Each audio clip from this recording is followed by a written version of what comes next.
नमो विष्णुपादाय कृष्णप्रेष्ठाय भूतले श्रीमते भक्तिवेदांत स्वामी इति नामिने। नमस्ते सारस्वतदेवे गौरवाणी प्रचारिणे निर्विशेष शून्यवादी पाश्चात्यदेशतारिणे। जय श्री कृष्ण चैतन्य प्रभु नित्यानंद श्री अद्वैत गदाधर शिवासादि गौर भक्तवृंद।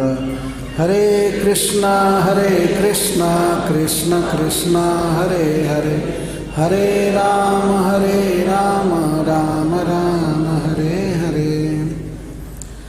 ओम नमो भगवते वासुदेवाय।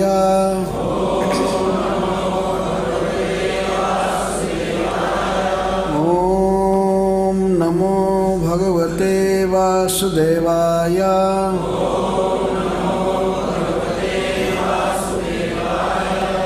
ओम नमो भगवते वासुदेवाय।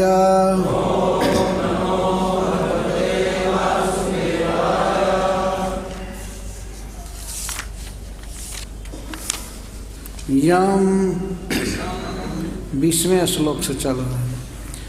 यम मन्यसे मातुलेयं, यम मन्यसे मातुलेयं प्रियं मित्रं सुहृत्तमं अकरोः सचिवं दूतं सौहृदादथ सारथिं सर्वात्मनः समदृशो यद्वयस्यानहं कृतेः तत्कृतं मतिवैषम्यं निर्वद्यस्य न क्वचित्। तथाप्येकान्तभक्तेषु पश्य भूपानुकम्पितं जन्मेषुंस्त्यजतः साक्षात्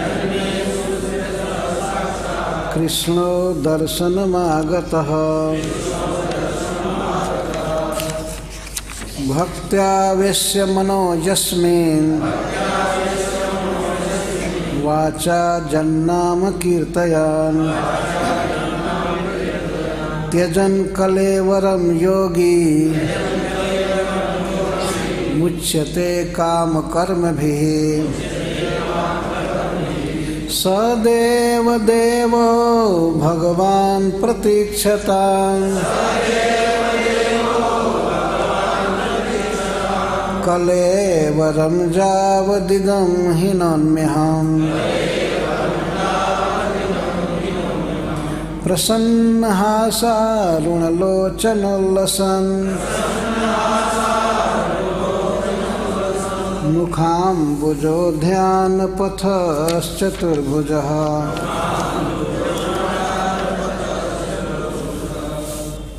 यं मन्यसे मातुलेयं प्रियं मित्रं सुहृत्तमं अकरोः सचिवं दूतं सौहृदादथ सारथिं। यम जिनको मन्यसे तुम मानते हो, मातुलेयं मातुल का पुत्र, मामा का पुत्र, प्रियम अपने प्रेम का विषय, मित्रम और जो तुमसे प्रेम करते हैं, सुहृत्तमं बिना प्रत्युपकार की अपेक्षा से उपकार करने वाला,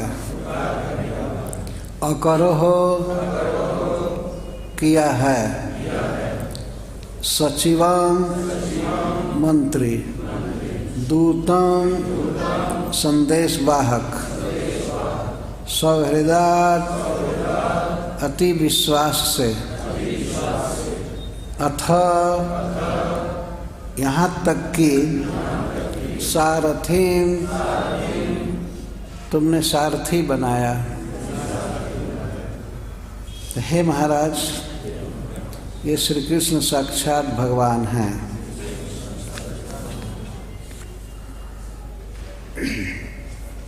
हे राजन, जिन श्री कृष्ण को तुम अपने मामा का पुत्र समझते हो, वसुदेव जी का पुत्र समझते हो, और जिनसे तुम प्रेम करते हो और जो तुमसे प्रेम करते हैं और बिना प्रत्युपकार की अपेक्षा से तुम्हारा उपकार करते रहते हैं, यहाँ तक कि तुमने अति विश्वास से, स्नेह से जिनको अपना मंत्री बनाया और यहाँ तक कि चिट्ठी ढोने वाला दूत बनाया,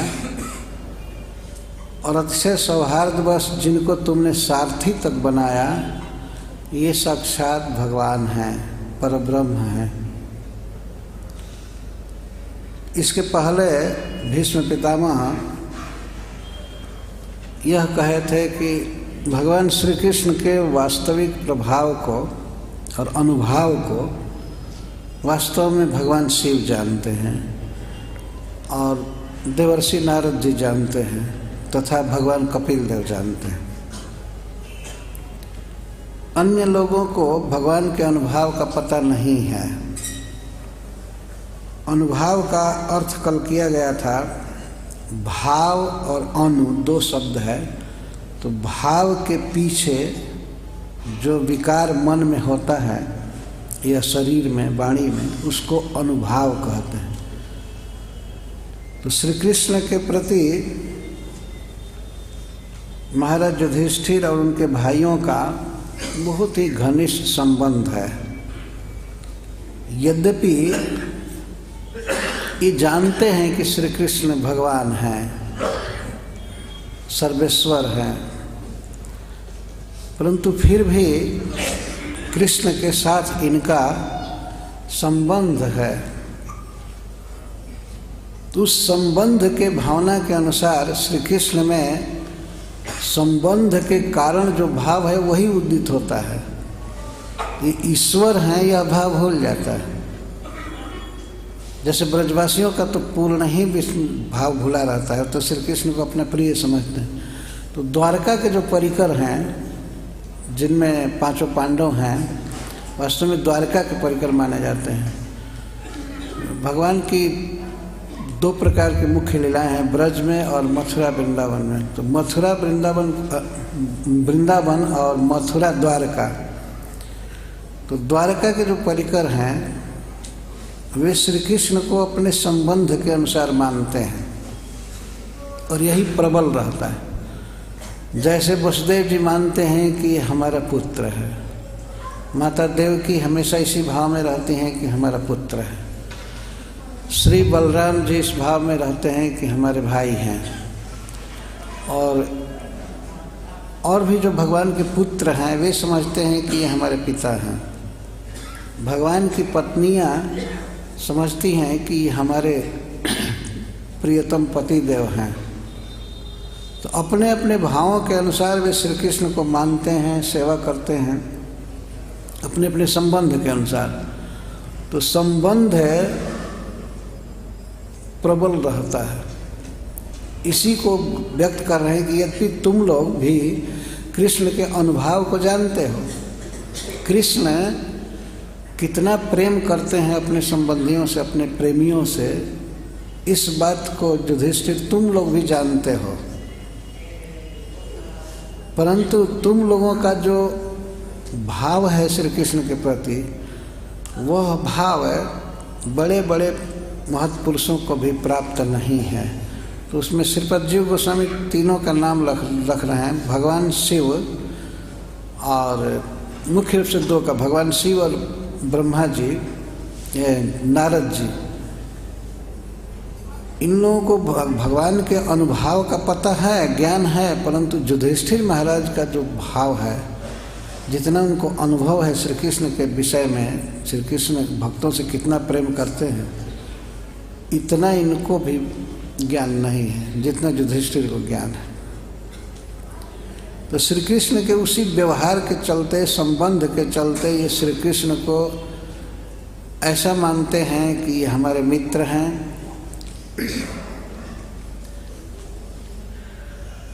मित्र का यह अर्थ है प्रियम, प्रियम मित्र से अलग मित्र। प्रियम का अर्थ है कि श्री कृष्ण हमारे प्रेम के विषय हैं। आप श्री कृष्ण से प्रेम करते हैं, ये भीष्म पितामह कहते हैं, जिससे व्यक्ति प्रेम करता है उसको प्रिय कहते हैं। तो आपका प्रेम कृष्ण से है और कृष्ण का प्रेम आपसे है। आप मतलब समस्त पांडवों से, पांडव परिवार से। मित्र, प्रियम और मित्रम, ये दो संबंध है। मित्र का अर्थ जो आपको अपना प्रिय मान रहा है। तो श्री कृष्ण आपको अपना प्रिय मानते हैं, आप श्री कृष्ण को प्रिय मानते हैं। और इसके साथ ही साथ सुहृततमम, श्री कृष्ण को आप मानते हैं कि हमारा सहज हित करने वाला, उपकार करने वाला कृष्ण हैं, बिना किसी उपकार की अपेक्षा की कामना से। इस संसार में माता पिता का जो प्रेम है वह इस तरह से परोपकार की अपेक्षा से नहीं होता है कि ये हमारा लड़का उपकार करेगा, ये करेगा। यद्यपि संसार में माता पिता में भी थोड़ी सी ये बात रहती है कि बेटा जब सयाना होगा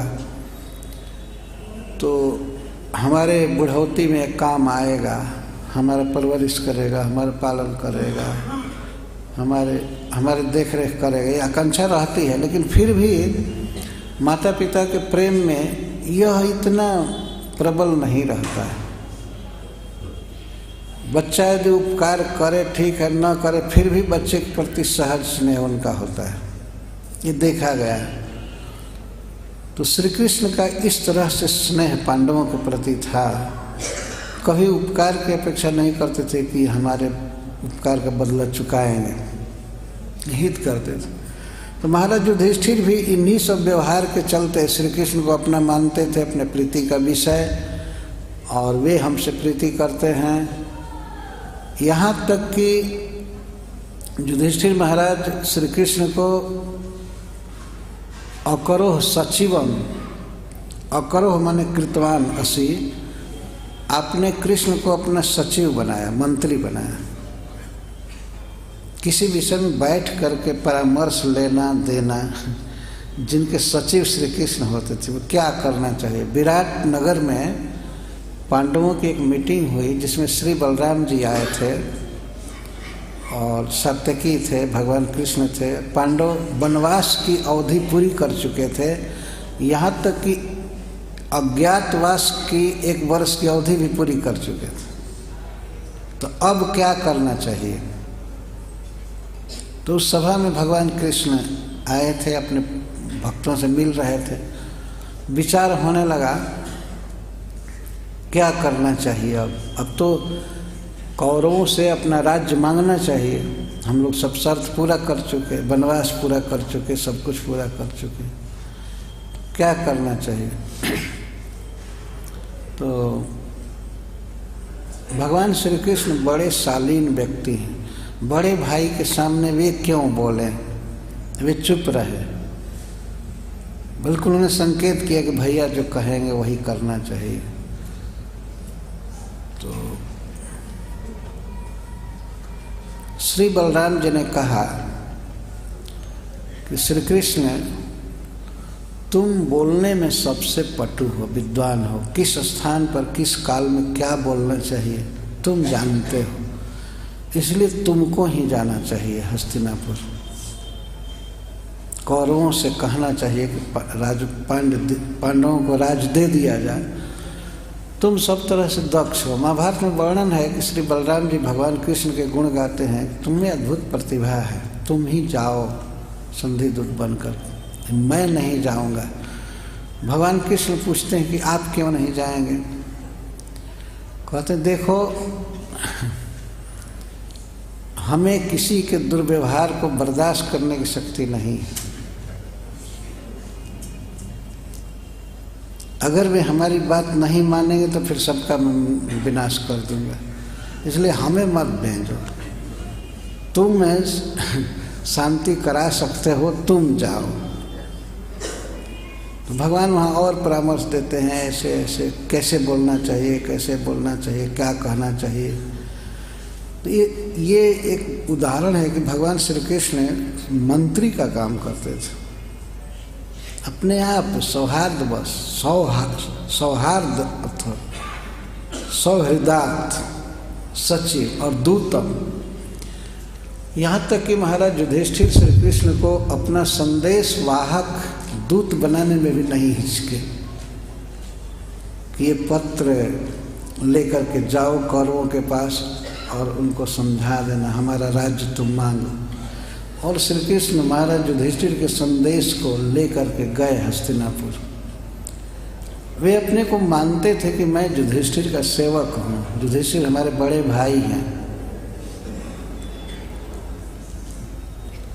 हमारे फूफा के लड़के हैं पांडु महाराज के, और उम्र में बड़े हैं, ज्ञान में बड़े हैं, और धर्म में भी सब प्रकार के आचरण में भी बड़े थे युधिष्ठिर महाराज। तो उनको ये प्रणाम करते थे चरण छू करके।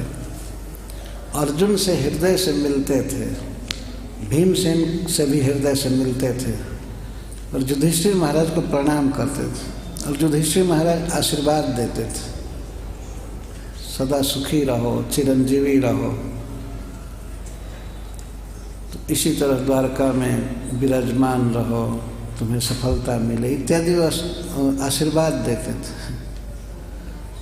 तो श्री कृष्ण को इन्होंने दूत बनाया और भगवान अद्भुत दूत बने और गए, और यहाँ तक कि श्री कृष्ण इन पांडवों की सेवा में सारथी तक बन गए, रथ चालक बने। पर युधिष्ठिर चाहे श्री कृष्ण जो कुछ भी बने, पर किसी भी दशा में ये भगवान हैं, स्वयं भगवान है।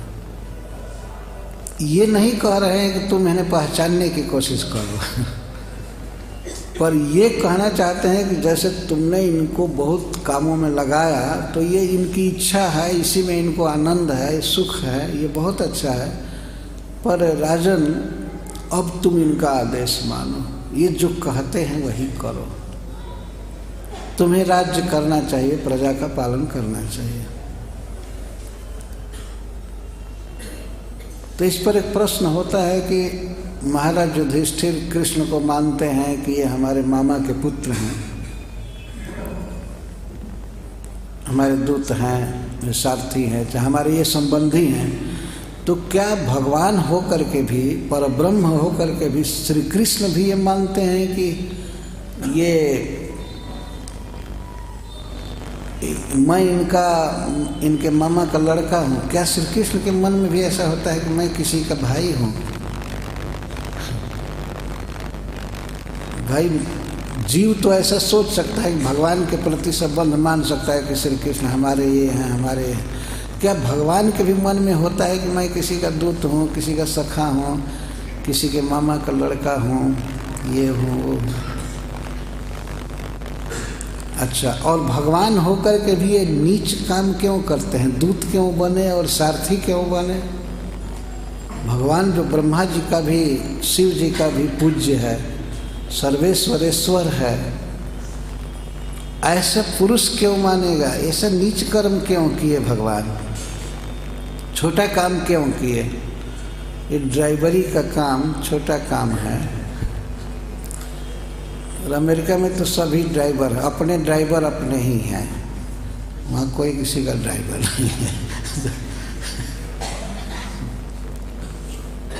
मैं देखा था एक, अब इस बात पर कह देता हूँ, वो प्रभुपाद जी का शिष्य अम्बरीश दास, वो फोर्ड कंपनी का एक शेयर उसके दादा थे। फोर्ड कंपनी है ना, कार बनाने की, ट्रक बनाने की।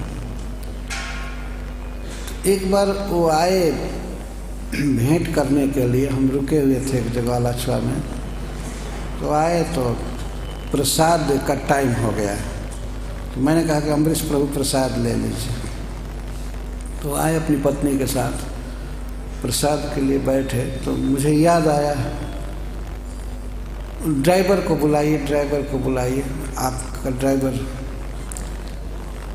कोई कौन ड्राइवर? नहीं, आपका ड्राइवर। नहीं, मैं ड्राइवर नहीं रखा हूँ। वो कहे ड्राइवर नहीं रखा हूँ, अब स्वयं गाड़ी चला कर आए हैं। हाँ, मैं स्वयं चलाता। तो वो एक कंपनी के मालिक हैं, कार के कंपनी के, लेकिन उनके पास ड्राइवर नहीं है। तो वहाँ की बात दूसरी है, लेकिन भारतवर्ष में इतने लोग सुनते हैं कि साधारण व्यक्ति भी एक ड्राइवर रखता है, मालिक आराम से बैठ कर चलता है ना, प्राय देखा जाता है।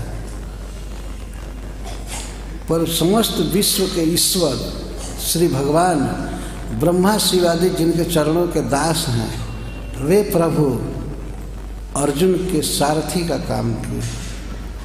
और सारथी का काम किए तो परफेक्ट, घोड़ों को खिलाना और घोड़ों को सहलाना, सजाना, रथ में जोतना, रथ जोत करके अर्जुन के पास वे लाते थे रथ को, और रथ से उतर जाते थे अर्जुन का स्वागत करने के लिए, और फिर चढ़ करके अर्जुन को चढ़ाते थे हाथ पकड़ करके।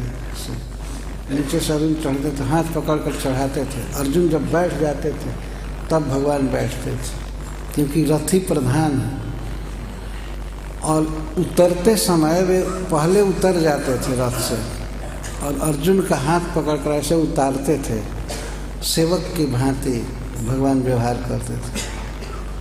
अर्जुन को स्वीकार करते थे, उनको अच्छा लगता था।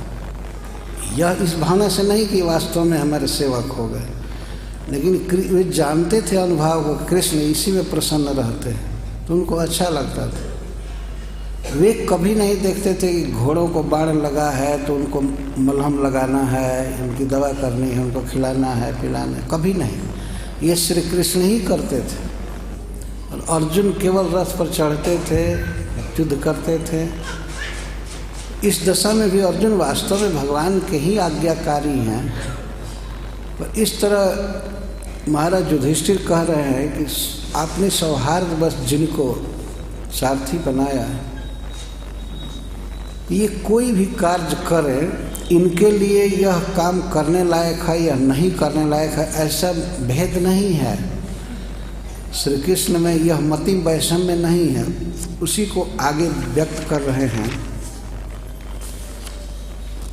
सर्वात्मनः समदृशो यद्वयस्यानहं कृते तत्कृतं मति वैषम्यम निर्वध्यस्य न क्वचित। श्री कृष्ण में यह मति वैषम्य नहीं है, यह सारथी का काम नीचा है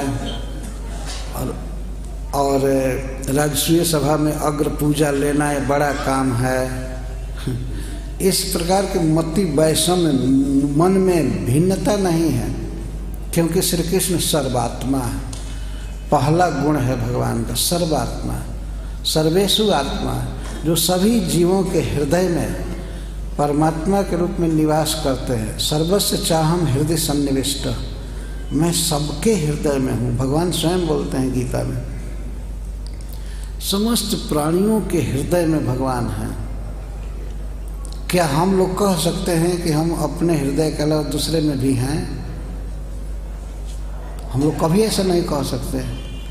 अपने हृदय का तो पता ही नहीं है, दूसरे के हृदय में रह करके और स्मृति ज्ञान आदि देना है कहाँ से हो सकता है। लेकिन श्री कृष्ण सबके हृदय में, वे छोटे से छोटे व्यक्ति के हृदय में हैं, सूक्ष्म जीव के हृदय में हैं, ब्रह्मा जी के हृदय में हैं, भगवान शिव के हृदय में हैं, और उन्हीं से ज्ञान, विस्मृति, स्मृति सब कुछ होता रहता है। वही देते हैं हृदय में रहकर। सर्वात्मनः सभी प्राणियों के हृदय में हैं, अतः उनमें विषमता कैसे हो सकती है? यदि भगवान देवताओं के हृदय में रहते और मनुष्य या सुअर आदि के हृदय में कहते नहीं, मैं यहाँ नहीं रहूँगा, ये भगवान की विशेषता देखिए। भी छोटे छोटे जीवों के हृदय में, कीट पतंग के हृदय में हैं, उनको चालित कर रहे हैं, और ब्रह्मादि देवताओं के भी हृदय में हैं, सब जगह है। तो उनमें ये भेद बुद्धि होती ही नहीं है कि यह छोटा काम है, ये बड़ा काम है, ये काम है। अच्छा, और इस कारण से समदृशः, वे समदर्शी हैं, सबको एक भाव से देखते हैं। जैसे हम लोग अपने अंगों में विषम दृष्टि नहीं कर सकते, कभी नहीं सोचते हैं कि ये हाथ है हमारा नहीं है, पैर नहीं है, ये अंग हमारा है, ये नहीं है। सभी अंगों में समान ममता है, सबको सम दृष्टि से देख रहे हैं, है कि नहीं? सभी अंगों में किसी में ये बुद्धि नहीं होती है कि ये अंग हमारा नहीं है, ये अंग हमारा है। तो समदर्शी इसको कहते हैं। श्री कृष्ण सबको एक दृष्टि से देखते हैं। जैसे भगवान सूर्य सबको प्रकाश देते हैं, बादल वर्षा करता है तो सभी के खेत में वर्षा करता है, वो भेद बुद्धि नहीं करता है। परमात्मा होने से, श्री भगवान होने से श्री कृष्ण सबके प्रति सम दृष्टि रखते हैं। वास्तव में युधिष्ठिर महाराज के प्रति, अर्जुन के प्रति जो भगवान का भाव था, जो दृष्टि थी, वही दृष्टि दुर्योधन के प्रति भी है। ये उनकी लीलाओं से व्यक्त होता है। सबके प्रति समदर्शी है, क्योंकि ही अद्वयस्य, वो अद्वय हैं, उनसे भिन्न कुछ है ही नहीं। इस संसार में जो कुछ भी देखने और सुनने में आता है वो श्री कृष्ण की ही शक्ति का वैभव है। कोई उनकी बहिरंगा शक्ति है, कोई उनकी अंतरंगा शक्ति है, जीव शक्ति है, उनसे पृथक कुछ है नहीं। बहिरंगा शक्ति ही परिणत होकर के जगत के रूप में है। शक्ति और शक्तिमान में अभेद भी है। तो इस दृष्टि से श्री कृष्ण अद्वय हैं, उनके अतिरिक्त कुछ है ही नहीं। समस्त प्राणियों के रूप में या पृथ्वी के रूप में, जल के रूप में, वायु के रूप में, जो कुछ भी है, भगवान कृष्ण गीता में कहते हैं कि ये मेरी भिन्ना प्रकृति, मेरी प्रकृति है। कौन ऐसी वस्तु है जिसको कृष्ण से स्वतंत्र कहा जाए, कृष्ण से अलग है? नहीं अलग है। जैसे सूर्य की किरणें कभी सूर्य से अलग नहीं हैं, उनको अलग किया नहीं जा सकता है। सूर्य मान लीजिए डूबने वाला हो तो कोई शक्ति मनुष्यों में है जो सूर्य की किरणों को रख ले दुनिया में? सूर्य डूबेगा तो प्रकाश की जरूरत है, इसलिए सूर्य किरणों को चारों तरफ से काट करके रख लिया जाए। कोई ऐसा कर सकता है? सूर्य जाएगा, किरणें चली जाएगी, सूर्य आएगा, किरणें उपस्थित। इसको अविच्छेद्य संबंध कहते हैं, जो काटा नहीं जा सकता। किसी वस्तु की सत्ता है ही नहीं बिना कृष्ण के, क्योंकि वो कृष्ण की शक्ति है, कृष्ण पर डिपेंड है। इसलिए कृष्ण को अद्वय कहा जाता है। वो दो नहीं है, उनसे भिन्न कुछ है नहीं। तो फिर विषम बुद्धि कैसे होगी? और अनहम कृते, उनमें अहंकार नहीं है, यह भाव नहीं है कि यह व्यक्ति हमारे मामा का लड़का है और यह व्यक्ति पराया है, यह हमारा है, यह हमारे लिए पर है, यह शत्रु है, यह मित्र है। श्री कृष्ण के दृष्टि में संभव है ही नहीं। उनके अंदर ये अहम्मति नहीं है। और अंत में कहते हैं कि निर्वद्यस्य, क्योंकि श्री कृष्ण निर्दोष हैं, अहंकार से शून्य हैं, अद्वय हैं, समदर्शी हैं, सर्वात्मा हैं, और ये सब गुण हैं। इस कारण से वे निर्वद्य हैं और दोष शून्य हैं। राग और द्वेष को इस संसार में दोष माना गया है किसी के लिए, लेकिन श्री कृष्ण राग और द्वेष से शून्य है। किसी के प्रति उनका कोई स्पेशल राग नहीं है, किसी से कोई नफरत नहीं है, द्वेष नहीं है। इसको कहते हैं निर्वद्य। अवद्य का अर्थ होता है दोष, और नहीं माने नहीं, जिसमें दोष नहीं है। इस संसार में दोष है, किसी के प्रति राग होना और किसी से नफरत करना, द्वेष करना, किसी में आसक्त होना, किसी से बिल्कुल डिटैच होना, यह दोष है। यह दोष केवल भगवान में नहीं है। भगवान बिल्कुल शुद्ध हैं, सबके प्रति उनकी समदृष्टि है। पर ऐसा होते हुए भी युधिष्ठिर देखो, विचार करो, अपने अनन्य भक्तों से भगवान कितना प्रेम करते हैं, इसको अपने को ही दृष्टांत बना करके कह रहे हैं। फिर भी युधिष्ठिर तथापि एकांत भक्तेषु पश्य भूपानुकंपितम। हे राजन, हे महाराज युधिष्ठिर, आप विचार कीजिए, देखिए कृष्ण अपने अनन्य भक्तों से पर कितनी अनुकंपा करते हैं, कितना स्नेह करते हैं। मैं इस कुरुक्षेत्र के इस युद्ध भूमि में पड़ा हुआ हूँ, बाण की सज्जा पर, मुझ में चलने की क्या, मुझे बैठने की भी शक्ति नहीं थी कि मैं बैठ सकूं, और चलना तो दूर रहा, ऐसा नहीं संभव था मेरे लिए कि मैं जाऊं और आप लोगों के साथ रहने वाले श्री भगवान का मैं फिर से दर्शन करूं हस्तिनापुर में। मैं जा नहीं सकता था, मैं इस असहाय दशा में पड़ा हुआ हूँ युद्धभूमि में। परंतु आप लोग इतने अनन्य भक्त हो कि आप लोगों की भक्ति से प्रभावित होकर के भगवान मुझ पर कृपा किए। क्यों? कि युधिष्ठिर, मैं तुम्हारे कुल का हूँ, तुम मेरे वंश में पैदा हुए हो, इस नाते को देखकर श्री कृष्ण हमको अपना मानते हैं। यहाँ पर एकांत भक्त युधिष्ठिर आदि को कह रहे हैं कि युधिष्ठिर, तुम लोग कृष्ण के अनन्य भक्त हो, स्नेही हो, प्रेमी हो, इसलिए तुम्हारे संबंध से तुम्हारे कुल का पूर्वज समझ करके श्री कृष्ण हमसे प्रेम किए, हम पर कृपा किए।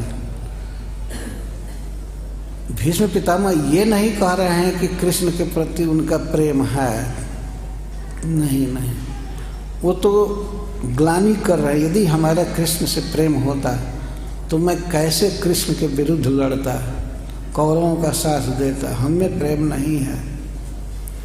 लेकिन युधिष्ठिर, भीमसेन, अर्जुन आदि में प्रेम है, उनके प्रेम से प्रभावित होकर के भगवान हम पर कृपा किए, क्योंकि मैं उनके कुल का हूँ, उसी वंश में मेरा जन्म हुआ है। तो अर्जुन के नाते, आपके नाते, भीम के नाते, नकुल सहदेव के नाते से श्री कृष्ण हमको दर्शन दिए। कितनी कृपा किए कि जन्मे अंशुन तेजतः कृष्ण, साक्षात कृष्णो दर्शनम आगत। जब मैं देह छोड़ने की स्थिति में हूँ, देह छोड़ते समय, मृत्यु के समय श्री कृष्ण साक्षात मेरे दर्शन में आए, अपने आप मेरे पास आए चल करके। यह भगवान का अनुग्रह है भीष्म पितामह के प्रति। लेकिन भीष्म पितामह अपने को प्रेम शून्य देख रहे हैं और पांडवों को स्नेह से भरा हुआ है। भगवान ऐसी कृपा करते हैं वास्तव में। कोई एक व्यक्ति अगर परिवार में भक्त हो जाए तो उस पूरे परिवार के लोगों को श्री कृष्ण अपना समझते हैं, उस भक्त के नाते से। ये उनका स्वभाव है। यद्यपि वे सबके हैं, समूहम सर्वभूतेषु, मैं सभी के प्रति सम हूँ, मेरा कोई द्वेष नहीं है, मेरा कोई प्रीति पात्र नहीं है। लेकिन फिर भी वे कहते हैं कि ये भजन्ति तु माम भक्त्या मयि ते तेषु चाप्यहम्। जो भक्ति से मेरा प्रेम भजन करते हैं, मेरी सेवा करते हैं, तो मैं उनके साथ हूँ, मेरे साथ। अपने श्रीमुख से भगवान बोल रहे हैं मैं सबके प्रति सम हूँ, पर व्यवहार सम नहीं होता है, क्योंकि इधर से विषमता होती है। कोई कृष्ण से प्रेम करता है, उनकी सेवा करता है, तो कृष्ण उसके साथ वही व्यवहार करे जो नन डिवोटी के साथ करते हैं। भला बताइए, यह भी भगवान की समता हुई। जे जथा माम प्रपद्यन्ते तांस तथैव भजामि। इस समता इसी को कहते हैं। यदि मान लीजिए कोई किसी को 10 रुपया दिया समय पर, तो समय आने पर, शक्ति रहने पर वह व्यक्ति भी उसको 10 रुपया देगा। यह समता हुई। ये नहीं कि 10 रुपया देने वाले का वो 10 रुपया छीन ले और नहीं देने वाले को दे, ये विषमता हुई। तो कृष्ण सबके प्रति सम है, लेकिन उनको जो अपने हृदय का सर्वस्व समझेगा, उन पर जीवन न्यौछावर करेगा, उनके लिए त्याग करेगा, उनकी सेवा करेगा, तो कृष्ण क्यों नहीं उसको मानेंगे। इस तरह से श्री भगवान आए हैं भीष्म पितामह के पास। तो अर्जुन के साथ हमारा संबंध है, अर्जुन मेरे कुल में जन्म लिया है, इस नाते से श्री कृष्ण हम पर कृपा किए हैं कि शरीर त्यागते समय मरणासन अवस्था में अपने आप हस्तिनापुर से चल करके और हमारे पास आए, पांडवों के साथ आए हैं, युधिष्ठिर के साथ आए हैं भगवान। तो दर्शनम आगतः साक्षात, इसका भाव यह है कि भीष्म पितामह सोच रहे हैं कि मैं ऐसी असहाय स्थिति में हूँ, चलने की शक्ति नहीं है, बैठने की शक्ति नहीं है, यद्यपि मैं चाहता था कि हस्तिनापुर में जा कर के भगवान का दर्शन करूं, पर मैं चल नहीं सकता था, जा नहीं सकता था। सारा शरीर बाणों से विद्ध है और रग रग में दर्द भरा हुआ है, मैं जा नहीं सकता था। तो देखो युधिष्ठिर, विचार करो, पश्य मतलब देखो, विचार करो, कृष्ण अपने भक्तों से कितना प्रेम करते हैं कि भक्त के साथ संबंध होने से, अर्जुन के साथ संबंध होने से श्री कृष्ण मुझे साक्षात दर्शन दिए। मैं लड़ा, कृष्ण के भक्तों के विरुद्ध लड़ा इस कुरुक्षेत्र में, उन्हें बहुत बाण मारा, कृष्ण को भी बाण मारे थे, कृष्ण का कवच तोड़ दिए थे भीष्म पितामह, कवच टूटा हुआ भगवान पहने थे। एक दिन युद्ध में ऐसा हुआ, कवच टूट गया था, भगवान को ये भी सुधि नहीं थी कि मेरा कवच टूटा हुआ है, और भीष्म पितामह बाण मार रहे थे, भगवान के शरीर में कहीं कहीं बाण लग गया और खून चू रहा था। यह भी एक भगवान की शक्ति की विशेषता है, उनका चिन्मय शरीर है, शरीर कट सकता नहीं लेकिन फिर भी वीर रस का ऐसा आवेश था कि बाण लगने से श्री कृष्ण को प्रसन्नता हो रही थी। ब्रज में गोरज लगने पर, गाय के खुर की रज पड़ने पर प्रसन्न होते थे, गोपियों की गाली सुन करके प्रसन्न होते थे, और कुरुक्षेत्र में बाण लगने पर प्रसन्न होते थे, क्योंकि क्षत्रिय आवेश में है। तो भीष्म पितामह भगवान को सुख देने के लिए ही बाण मार रहे थे, इससे श्री कृष्ण को सुख हो रहा था। और योग माया की विशेषता से खून निकल रहा था, प्रदर्शित हो रहा था। वास्तव में खून तो है ही नहीं भगवान के शरीर में, केवल आत्मा के अलावा, ज्ञान और आनंद के अलावा उसमें कुछ है नहीं, लेकिन फिर भी देखा क्षतज परिप्लुत, भीष्म पितामह समय स्वयं कहे हैं आगे के स्तुति में। इस तरह से मैं जिनके विरुद्ध लड़ा, अर्जुन के साथ युद्ध किया और सैनिकों को मारा, एक दिन में 10,000 महारथियों को मारते थे भीष्म पितामह, और 10 दिन केवल युद्ध किए थे। तो इतना भयंकर युद्ध किए युधिष्ठिर के विरुद्ध, कृष्ण के विरुद्ध, फिर भी श्री कृष्ण पांडवों से इतना प्रेम करते हैं। ये भीष्म पितामह का कहना है कि युधिष्ठिर, तुम लोगों से इतना प्रेम है भगवान का कि तुम्हारे साथ हमारा संबंध है, दैहिक संबंध है, इस कारण से श्री कृष्ण हमको दर्शन दिए। इस पर जरा विचार करो। तथापि एकांत भक्तेषु पश्य भूपानुकंपितम जन्मेंसुंस त्यजतः साक्षात कृष्णो दर्शनम आगतः। आगे कहते हैं कि कृष्ण का दर्शन कितना दुर्लभ है। दर्शन की बात तो छोड़ दो,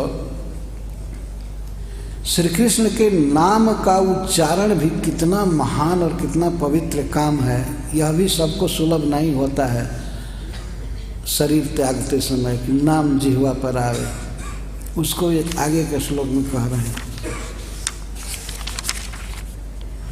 भक्त्यावेश्य मनोजस्मिन् वाचा जन्नाम कीर्तयन् त्यजन कलेवरम योगी मुच्यते काम कर्म भी।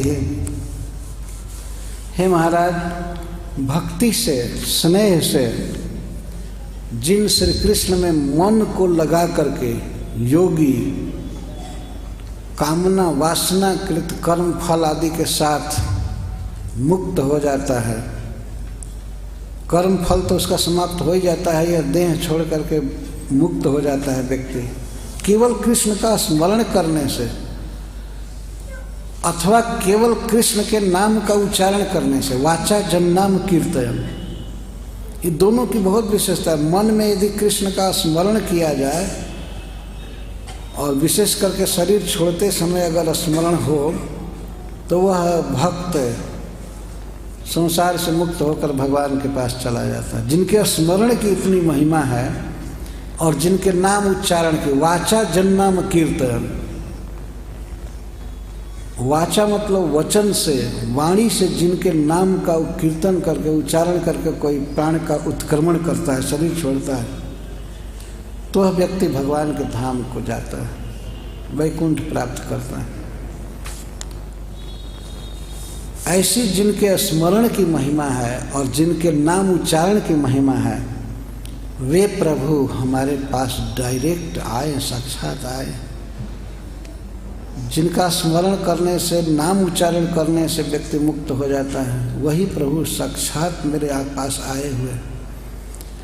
इस कारण से श्री कृष्ण के अनुकंपा में स्वभाव को देख करके वे आज्ञा देते हैं कृष्ण को। देखिए श्लोक ऐसा हो रहा है, स देव देव भगवान प्रतीक्षता, देवताओं के भी पूज्य ये भगवान तब तक मेरी प्रतीक्षा करें, मेरे पास रहें, प्रसन्न हो, हंसते हुए, चार भुजाओं से युक्त, जिनका आज तक मैं सदा ध्यान किया हूँ, जो हमारे इष्ट देव हैं, वे हमारे सामने प्रफुल्लित मुख से हंसते हुए खड़े रहें, हमारी प्रतीक्षा करें जब तक मैं इस शरीर का त्याग नहीं कर लेता। एक प्रकार से एक आज्ञा हुई, ये भगवान हमारी प्रतीक्षा करें। तो इसमें आप देखेंगे कलेवरम जावदिदम हीनम में हम, इसमें स्वातंत्र बोध हो रहा है, ये स्वतंत्र हैं, ये शरीर छोड़ना चाहते हैं। इसका अर्थ है कि शरीर अनात्म है, मैं शरीर छोड़ूंगा, भीष्म पितामह कह रहे हैं। शरीर में और मैं में अंतर हुआ ना, मैं का अर्थ है आत्मा, जो भीष्म नामक शरीर में है। वे कहते हैं मैं इस शरीर को, कलेवर को, हीनोमी, इसको मैं छोड़ूंगा। इस शरीर में मैं बहुत दिन रहा, लेकिन अब मैं इसको छोड़ूंगा। और छोड़ने से पहले मैं श्री कृष्ण के विषय में कुछ बोलना चाहता हूँ, वाणी में उल्लास हो रहा है, मैं इनकी कीर्ति गा करके, इनका नाम उच्चारण करते हुए, इनके बारे में बोलते हुए और अपने आँखों से देखते हुए, और मैं शरीर छोड़ना चाहता हूँ। इसीलिए श्री कृष्ण हमारी प्रतीक्षा करें, हमारे पास खड़े रहें। ये उस समय श्री कृष्ण वास्तव में उनके पास खड़े थे, जिस समय शरीर छोड़ने की तैयारी में थे। तो पहले तो भगवान प्रवचन सुन रहे थे बैठ करके, लेकिन बाद में भीष्म पितामह के पैरों के पास भगवान खड़े हुए, जो साइड में, जिससे कि भीष्म पितामह साक्षात नेत्रों से निहार सकें। उनके मन में इच्छा थी और वे जान चुके थे कि मैं शरीर छोड़ूंगा, मुझे दूसरा जन्म मिलेगा, इस तरह से सोच रहे थे। दैन्य बस भीष्म पितामह ये नहीं विचार कर रहे थे कि वे भगवान के धाम चले जाएंगे। दैन्य बस वे ये सोच रहे थे कि मुझे फिर जन्म लेना पड़ेगा, जन्मांतर होगा। तो उनके मन में अभिलाषा हो रही थी कि पता नहीं जन्मांतर में, शरीरांतर में, दूसरा शरीर मिलने पर मैं फिर से भर आँख अपने प्रियतम श्री कृष्ण को देख पाऊंगा कि नहीं। ये लालसा उनको थी। तो भगवान को निष्पलक वो देख रहे थे, मुख पर देख रहे थे और प्रार्थना करते हैं कि आप हंसते हुए, प्रसन्न, मुखाम्बुजो ध्यान पथस चतुर्भुज, जिनमें खिली हुई आँखें हैं सुंदर कमल के समान, और जिनका मुख कमल के समान है,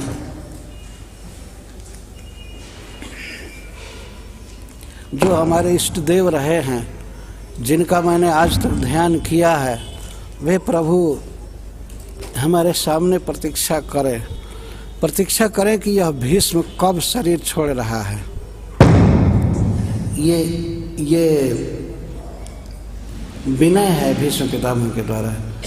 पर श्लोकों में, इस श्लोक में इतना भाव व्यक्त, जैसे भीष्म पितामह का सहज अधिकार है, अधिकार पूर्वक बोल रहे हैं कि हमारी प्रतीक्षा करें, हमारे सामने खड़े रहें, और मैं अपने नेत्रों से इनके मुख कमल को निहारते हुए इस देह को छोड़ना चाहता हूँ। और जावत शब्द जो है जब तक है, जावत का अर्थ जब तक मैं शरीर नहीं छोड़ रहा हूँ तब तक हमारे पास रहे। इसका अर्थ है कि श्रीधर स्वामी जी लिखते हैं कि विलंबम बोधयति, यावत शब्द से विलंब बोध रहा है। भीष्म पितामह जल्दी शरीर नहीं छोड़ेंगे, क्योंकि वे इस शरीर में श्री कृष्ण को अपलक देख रहे थे। देखने में इतना आनंद उनको मिल रहा था कि वे चाहते थे और देर तक देखना और देर तक देखना। इसीलिए श्री कृष्ण से प्रार्थना कर रहे हैं कि आप रुकिए, आप यहीं पर हंसते हुए रहिए चतुर्भुज स्वरूप से। यही भीष्मदेव के उपास्य थे भगवान, आप हमारे पास रहिए। जिनके स्मरण और नाम कीर्तन की इतनी महिमा है कि जीव मुक्त हो, जोगी मुक्त हो जाता है। यह श्लोक बहुत महत्वपूर्ण है। कौन व्यक्ति संसार बंधन से मुक्त हो जाता है? जो श्री कृष्ण का स्मरण करता है। कैसे? भक्ति से। भक्ति से जो अपने मन को कृष्ण में लगा चुका है। भक्त्यावेश्य मनो जस्मिन, जस्मिन मन आवेश्य, जिनमें मन आविष्ट करके योगी काम कर्म भी मुच्यते। काम कर्म भी का अर्थ है कि वासना आदि सबके साथ मुक्त हो जाता है। इसका अर्थ है कि वासनाएं तो उसकी छूट ही जाती हैं, कर्म बंधन से पूरा मुक्त हो जाता है, भगवान के धाम चला जाता है। स्मरण की इतनी महिमा है, पर किसका स्मरण? जस्मिन मनो आवेश्य, जिस कृष्ण में मन का आवेश चाहिए। ध्यान का अर्थ किसी शून्य का या ज्योति का ध्यान नहीं होता है, ये सब पाखंडियों की कल्पना है। यहाँ ध्यान का अर्थ भीष्म पितामह बताए, जस्मिन कृष्ण, नख से सिख तक या सिख से नख तक या उनकी विविध लीलाओं का चिंतन करना, ये है ध्यान, ये है मन का आवेश। जैसे हम संसारी जीवों का मन है सर्वदा किसी न किसी व्यक्ति का, वस्तु का स्मरण करता रहता है, चाहे घर का करे या अपने जूता का स्मरण करे या अपने कमीज का, किसी व्यक्ति का। तो ऐसे ही चिंतन का विषय चाहिए। शून्य का क्या चिंतन होगा? लाइट का क्या ध्यान होगा? लाइट का ही ध्यान करना है तो आँख खोल करके इस पर देखिए, आँखें भी खराब हो जाएंगी। ये कोई ध्यान हुआ? लाइट का ध्यान करो, लाइट का ध्यान करो। लाइट साइड नहीं, परम पुरुष भगवान का ध्यान करना है। अभी हमको कल रास्ते में एक व्यक्ति मिले, वो इस बात पर बहुत जोर दे रहे थे कि भगवान निराकार हैं। हमने कहा कि निराकार कोई चीज़ नहीं है वास्तव में, फिर भगवान कैसे निराकार होंगे? भगवान तो एक दिव्य पुरुष हैं, परम पुरुष हैं। तो वो व्यक्ति कुछ बहस कर रहे थे, वो सिख संप्रदाय के थे। तो हमने कहा कि नहीं, भगवान पुरुष हैं। वो कह रहे थे कि नहीं, निराकार है। मैं कहीं कैसे? मैंने कहा कि बताया गया है गुरु ग्रंथ साहब में कि भगवान जो ईश्वर है वो अकाल पुरुष है। अकाल, अकाल का अर्थ है जो काल से परे है, जन्म मृत्यु से परे है, दिव्य है, वो है अकाल। और पुरुष का क्या मतलब हुआ? तब तो वो हक्का वक्का हो गए सुनकर। ईश्वर अकाल पुरुष है। पुरुष का क्या मतलब हुआ बताइए?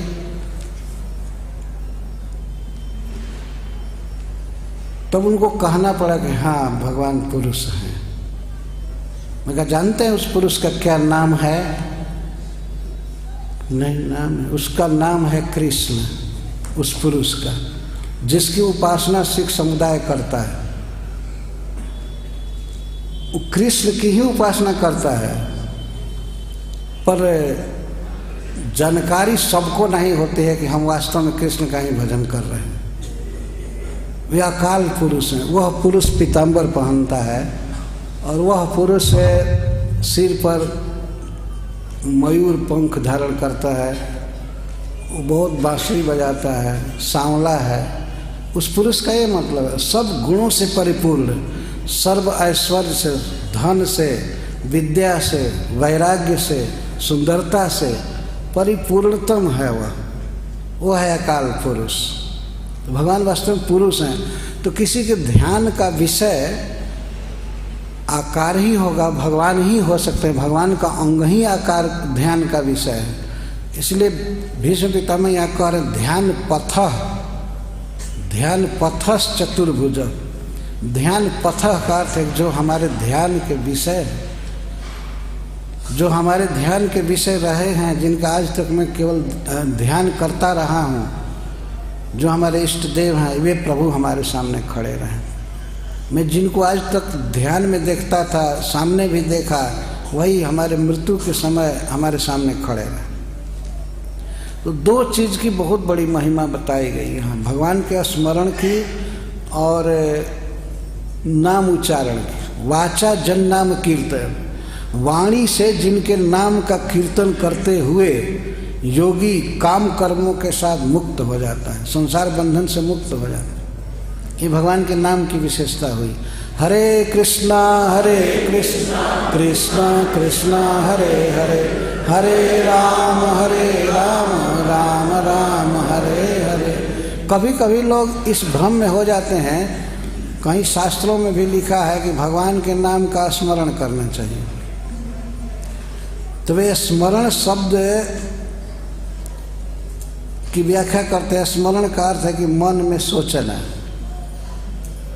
पर ये अर्थ नहीं होता है। जैसे चैतन्य महाप्रभु कहते हैं स्मरणे न काल नियमित। भगवान के नाम के विषय में काल की कोई पाबंदी नहीं है, समय की। किसमें? स्मरण में, नाम स्मरण में। तो इस स्मरण का अर्थ है कीर्तन। इसकी व्याख्या की जाती है जिह्वा से नाम उच्चारण करना।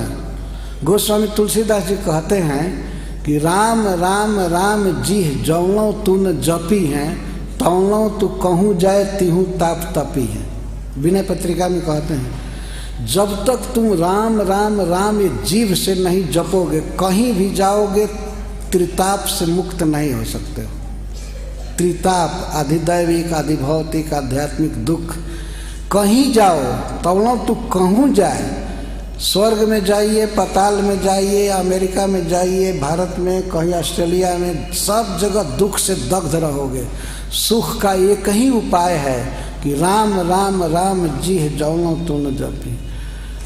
जिह्वा से भगवान का नाम जपना यही सुख का कारण है। हरे कृष्णा कृष्णा कृष्णा हरे हरे, हरे राम राम राम हरे। मैंने बोली बगुले बैठ करके 10-20 और बाबा बाबा पेड़ पर बोलते रहते, इसको बकवाद कहते हैं। बकवाद कुछ लोग करते रहते हैं, ये करो साधन, ध्यान धरो, ये करो वो करो, कुछ नहीं, जिह्वा से नाम उच्चारण करो। तो गोस्वामी जी कहते हैं कि राम राम राम जिह जौनों तू न जपी हैं, तौनों तू कहूँ जाए तिहूँ ताप तपी। ऐसे बोलते हैं कि और सूरत सरी तीर बिन नीर दुख पाई है। अगर राम नाम नहीं जपोगे तो गंगा जी के तट पर पानी के बिना मर जाओगे। वे कहते हैं सूरत सरी तीर बिन नीर दुख पाई है, सूरत तरु तरे तो ही दारिद्र सताई है। और तो कल्प वृक्ष के नीचे भी जाओगे तो दरिद्रता सताएगी। राम नाम नहीं जपोगे तो कल्प वृक्ष के नीचे भी दरिद्रता सताएगी। गंगा जी के तट पर पानी के बिना मर जाओगे। सूरत सरी तीर और छुटी बे के जतन विशेष बंधी जाओगे, हुए विष भोजन जो सुधा सानी खाओगे। छूटने का प्रयास कर रहे हो ना कर्म बंधन से, अगर राम नाम नहीं जपे तो विशेष बंध जाओगे और ज़्यादा बंध जाओगे। जितने पंथ मत बता दुनिया में, ये करो ये करो ये करो, यदि भगवान का कीर्तन नहीं करेंगे तो और बंध जाएंगे, मुक्त क्या होंगे। अमृत सान करके खाओगे वह भी विष हो जाएगा। देखने में तो आदमी अमृत से शान है भोजन को, सचमुच में स्वर्ग से अमृत मंगा करके कोई शान है, इस भोजन में अमृत डाल कर ले खाने पर जहर हो जाएगा अगर राम नाम नहीं जपे। और सब साधन बेकार हैं, एक ही साधन कलयुग में चलता है, वो है भगवान के नाम का उच्चारण। हरे कृष्णा कृष्णा कृष्णा हरे हरे, हरे राम राम राम हरे हरे। तो श्री भगवान के नाम उच्चारण की इतनी महिमा है। नाम का उच्चारण करते हुए जोगी शरीर छोड़ता है, जीवन में अभ्यास करता है, तो वह मुक्त हो जाता है। तो ऐसे प्रभु कृपा करके हमको दर्शन दिए हैं, जब इतना स्नेह किए हैं हमसे, अपने भक्तों के वंश में उत्पन्न जान करके, उनके साथ हमारा संबंध जान करके। वास्तव में युधिष्ठिर से श्री कृष्ण प्रेम करते हैं, अर्जुन से करते हैं, अर्जुन हमारे पौत्र हैं। इस संबंध से श्री कृष्ण हम पर जब इतना स्नेह किए हैं, तो प्रभु और कृपा करें कि हमको जितनी भी देर लगेगी यह शरीर छोड़ने में, तब तक हमारे सामने हंसते हुए रहे, हमारे सामने खुशी से खड़े रहे। सदेव देवो भगवान प्रतीक्षताम कलेवरं जावदिदं हि नम्यहं प्रसन्नहासारुणलोचनो लसन मुखाम्बुजोध्यानपथश्चतुर्भुजः। भगवान मुस्कुराते हुए और अरुण नेत्रों से और खिले हुए मुखाम्बुज से हमारे सामने खड़े रहे, हमें दर्शन देते रहे। इस तरह से त्यागना चाहते हैं शरीर। यह सौभाग्य जीवन में किसी किसी महान भक्त को प्राप्त होता है कि श्री कृष्ण का दर्शन करते हुए, उनका मुख निहारते हुए शरीर छूटे। हरिदास ठाकुर को यह सुख मिला। जगन्नाथपुरी में भगवान चैतन्य महाप्रभु को देखते हुए वे शरीर छोड़े। केवल देखते हुए ही नहीं, जिसमें चैतन्य महाप्रभु थे ऊंचे आसन पर बैठे हुए, हरिदास ठाकुर को वे देख रहे, तो हरिदास ठाकुर उनके चरण कमल को अपने वक्षस्थल पर किए। चैतन्य महाप्रभु का चरण कमल हरिदास ठाकुर के छाती पर है और नेत्र उनके भगवान के मुख पर, चैतन्य महाप्रभु के मुख पर, और नाम निकला गौर हरि। अंतिम बार भगवान का नाम, जिह्वा पर नाम, नेत्रों में दर्शन, वक्षस्थल पर भगवान का चरण कमल। इस तरह से जब उन्होंने शरीर त्याग किया तो उस समय सभी वैष्णवों को यह प्रसिद्ध प्रसंग याद आ गया कि भीष्म पितामह ने इस तरह शरीर छोड़ा था। सबको ये बात याद आ गई। तो इस तरह से सौभाग्य बहुत कम भक्तों को मिलता है। तो भीष्म पितामह भगवान से प्रार्थना कर रहे हैं और अब वे शरीर त्यागने के लिए उद्यत हो गए। जब भगवान ने देखा कि पितामह भीष्म अब शरीर छोड़ना चाहते हैं, तब उन्होंने महाराज युधिष्ठिर को प्रेरित किया, वहीं बैठे हुए बगल में, कि महाराज अब ये शरीर छोड़ना चाहते हैं, आप इसके पहले अपने जीवन में जो भी संशय है वो पूछिए और ज्ञान पूछिए, सभी धर्मों के विषय में ज्ञान प्राप्त कीजिए। वर्ण धर्म, आश्रम धर्म, दान धर्म, स्त्री धर्म, भगवत धर्म, जो भी है आप पूछ लीजिए। तो महाराज युधिष्ठिर उनसे पूछने के लिए उद्यत हुए। महाराज युधिष्ठिर रोने लगे, कहने पितामह आप जैसे ज्ञान सूर्य के अस्त होने पर सारा जगत अंधकार में डूब जाएगा, कौन फिर ज्ञान देगा, कौन अनुभव देगा। आप कृपया रुकिए और हमें ज्ञान दीजिए। बहुत से प्रश्न महाराज युधिष्ठिर ने करना चालू किया। तो भीष्म पितामह कहते हैं, महाराज मेरा शरीर दर्द से बिल्कुल बेचैन है, मैं बोलने की शक्ति नहीं रखता हूँ। उस समय भगवान श्री कृष्ण उनसे बात की, कहे कि पितामह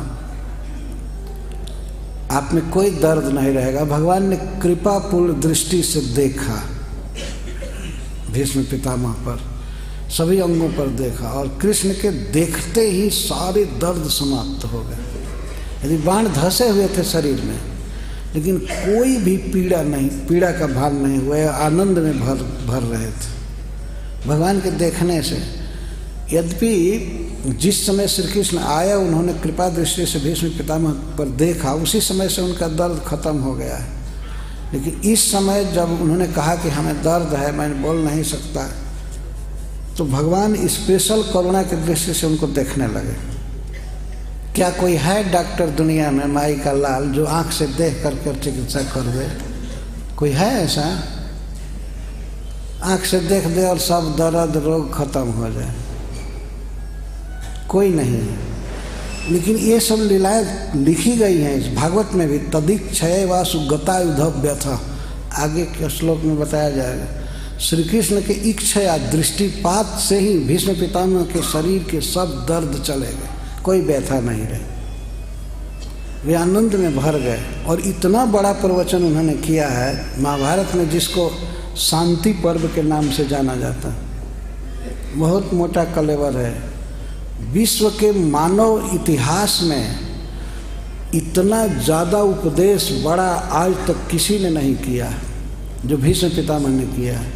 वास्तव में ज्ञान का विश्वकोश है, अनंत ज्ञान भरा पड़ा है उसमें।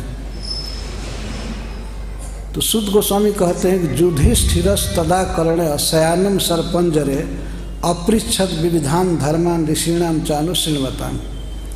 महाराज युधिष्ठिर ने जब प्रश्न किया तो उस समय उत्तर सुनने के लिए वहाँ सारे ऋषि मुनि जुटे ही थे भीष्म पितामह का प्रवचन सुनने के लिए।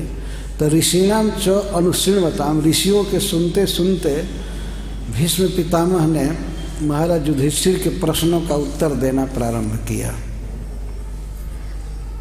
अपृच्छद विविधान धर्मा ऋषीणाम च अनुशृण्वताम। किससे प्रश्न पूछा जा रहा है? शयानम सरपंजरे, जो सर पंजर पर बाण सज्जा पर सोए हुए। पूछने वाले बैठे हैं, उत्तर देने वाला सोया हुआ है। कभी कभी ऐसे भी प्रवचन किया जाता है सो करके भी प्रवचन किया जाता है। कावेरी नदी के तट पर भगवान दत्तात्रेय जदू महाराज कैसे सोए सोए ही प्रवचन किए। जदू महाराज बैठे थे और वे कावेरी के तट पर धूली में लोटे हुए जो प्रवचन कर रहे हैं। तो भीष्म पितामह शयानम सर्पंजरे बाण सज्जा पर सोए हुए थे। उस समय महाराज युधिष्ठिर भगवान की प्रेरणा से उनसे प्रश्न करने लगे, तो उसका उत्तर दिए वे। बीच बीच में प्रश्न होता जाता था, बीच बीच में उत्तर होता जाता था। पर संक्षेप में सुद गोस्वामी कहते हैं कि भीष्म पितामह ने किन किन विषयों पर प्रवचन किया।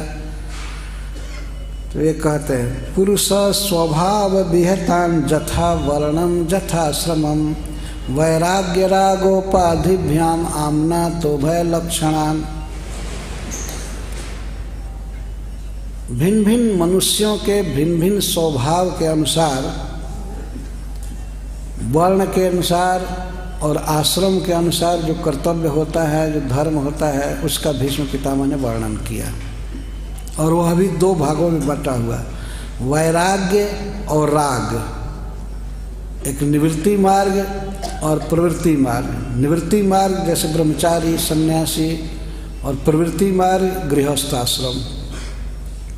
दोनों प्रकार के स्वभाव के मनुष्यों के धर्मों का उन्होंने वर्णन किया, बड़े विस्तार से किया। पुरुष स्वभाव विहिता, स्वभाव कहते हैं पूर्व जन्मों के संस्कार को। पूर्व जन्मों के संस्कार के कारण इस वर्तमान जन्म में मनुष्य का भिन्न भिन्न स्वभाव होता है। उनके ज्ञान का स्तर भिन्न भिन्न होता है, स्वभाव भिन्न भिन्न होता है। तो उन सबको एक ही मार्ग पर नहीं चलाया जा सकता है। भगवान गीता में वर्णन करते हैं कि 4 वर्ण हैं। तो ब्राह्मण का क्या काम है, क्षत्रिय का क्या काम है, वैश्य का क्या धर्म है और शूद्र का क्या धर्म है, इन सब का वर्णन करते हैं। तो वे कहते हैं, समो दमः तपः शौचम शांति रार्जवमेव च ज्ञानम विज्ञानमास्तिक्यम ब्रह्म कर्म स्वभाव। जो सब में स्वभाव लगा रहे हैं, स्वभाव ये शब्द पहले बताते हैं। ब्राह्मण क्षत्रिय विषाम शूद्राणाम च परम तप कर्माणि प्रविभक्तानि स्वभाव जय प्रभवय गुणई, स्वभाव प्रभवय गुणई। भगवान कहते हैं कि अर्जुन सुनो, 4 वर्ण हैं, इन चारों वर्ण में ब्राह्मण क्षत्रिय वैश्य और शूद्र हैं। तो इनके जो धर्म हैं कर्तव्य हैं वो इनके स्वभाव प्रभवय गुणई, स्वभाव चाहिए ना प्रभवय गुण, इनके स्वभाव के अनुसार इनके धर्म का निश्चय किया गया है और मैं किया हूँ। तो ब्राह्मण का क्या धर्म है, क्या कर्तव्य है? तो भगवान बताते हैं समो दमो और क्या है, तपः शौचम। समो दमः तपः शौचम और शांति आर्जवमेव च ज्ञानम विज्ञानम आस्तिक्यम ब्रह्म कर्म स्वभाव। ब्राह्मण का काम है सहज सम और दम। सम का अर्थ है कि मन में संतोष रखे, शांति रखे, संतोष रखे, और दमः बाह्य इंद्रियों पर निग्रह करे। आँख हाथ पैर इंद्रियां जो हैं सब इन पर भी कंट्रोल करे और मन में भी संतोष रखे, शांति रखे। समोदम और तपः तपस्या करे। स्वधर्म के पालन में अगर इंद्रियों को कष्ट होता है, कष्ट सहे। ये ब्राह्मण का धर्म है। ये ब्राह्मण का धर्म है कि भोर में स्नान करे, भले ठंडा लगे चाहे कुछ भी। ये ठंडा लगना ये तप हुआ, ये इंद्रियों का तप है। सवेरे भोर में स्नान करने एक भारी तप है ना। और यह भी तप है कि सोने में मजा आता है, सोने में आनंद आता है, लेकिन कम सोवे। सोना जीवन के अवधि को बेकार खर्च करना है। कम सोवे, एकादशी को उपवास करे, या और भी जो कष्ट स्वधर्म के पालन में कष्ट है उसको सहे। महाभारत में कहा गया है कि जो क्षत्रिय युद्ध में पीठ दिखा दे वो बेकार है, और जो ब्राह्मण ठंडा से डर जाए नहाने से वो बेकार है।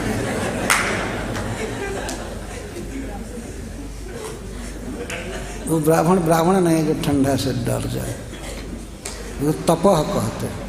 तपस्या का अर्थ यह नहीं है कि चारों ओर आग बोझ करके और ऊपर से सूर्य की गर्मी सहे, पंचाग्नि तप। तप का अर्थ है भूख की ज्वाला सह लेना, इंद्रियों के अर्ज को रोक लेना। वाणी में दूसरे को गाली देने की बात आ रही है लेकिन नहीं देना, चुपचाप सह लेना, इसको तप कहते हैं। बल्कि भगवान का नाम बोलना, दूसरे के हित करने वाली बात बोलना, इसको वाणी का तप कहा गया। मन का तप है दूसरे का हित चाहना, भगवान का चिंतन करना। शरीर का तप है भगवान को प्रणाम करना, गुरुजनों को प्रणाम करना। शरीर झुकना नहीं चाहता है लेकिन इस अधम देह को दंडवत झुकाना चाहिए। झुकोगे क्यों नहीं? तो शरीर से प्रणाम करना। भगवान ने स्वयं बताया है कि गुरु है देव द्विज गुरु प्राज्ञ पूजनम शौच मार्जवम। इसको भगवान ने शरीर का तप कहा है। शरीर से तप करना, प्रणाम करना, मेहनत करना, भगवान के प्रचार के लिए या बुक डिस्ट्रीब्यूशन के लिए प्रचार करना, इसको तप कहते हैं। तप। शांति रार्जव और शौचम। ब्राह्मण का कर्तव्य है कि वो साफ रहे, गंदा नहीं रहे। वस्त्र भी साफ रहना चाहिए, शरीर भी साफ रहे और मन भी साफ रहना चाहिए। मन को साफ रखा जाता है महामंत्र के जप द्वारा। हरे कृष्णा कृष्णा कृष्णा हरे हरे, हरे राम राम राम। शौचम इसको कहते, शुचिता। कई प्रकार से शुचिता होती है, मन की शुचिता और शरीर की शुचिता, वस्त्र की शुचिता, स्थान की शुचिता, साफ रहना चाहिए। और शांति, सहनशीलता, भूख की ज्वाला सहना, कोई अपमानपरक बात बोल दिया तो सह लेना, इसको शांति कहते हैं। जीवन में जो भी कष्ट आता है उसको सह लेना, बर्दाश्त कर लेना। और आर्जवम, आर्जव का अर्थ है रीजु, सीधा साधा व्यवहार करना, कपड़ा सीधा पहनना, अच्छा पहनना, व्यवहार में सरलता होना, वाणी में वक्रोक्ति आदि न होना, सीधा बोलना। ऋजुता कहते हैं सरल स्वभाव, सरल वस्त्र, सरल खान पान।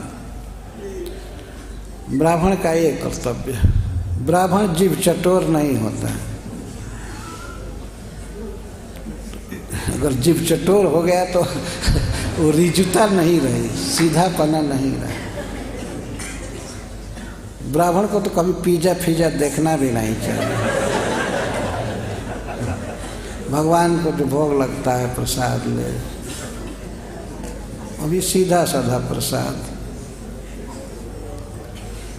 और व्यवहार में बिल्कुल नम्र रहे, सीधा व्यवहार, सब कुछ, कोई झूठ कपट चोरी ये सब नहीं। इसको ऋजु, इसको आर्ज कहते हैं। ऋजु शब्द से आर्ज बनता है, जो बिल्कुल सीधे स्वभाव के हैं, अच्छे हैं, भगवान के भक्त हैं, उनको आर्ज कहा गया।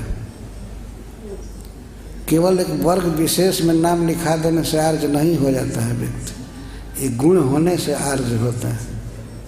आर्जवम, ज्ञानम विज्ञानम आस्तिक्यम, जिसमें शास्त्रों का ज्ञान हो ब्राह्मण में, और विज्ञान का अर्थ उसका अनुभव हो, जीवन में आचरण करता हो। शास्त्र का ज्ञान और व्यवहारिक सब कुछ भक्ति कर रहा है।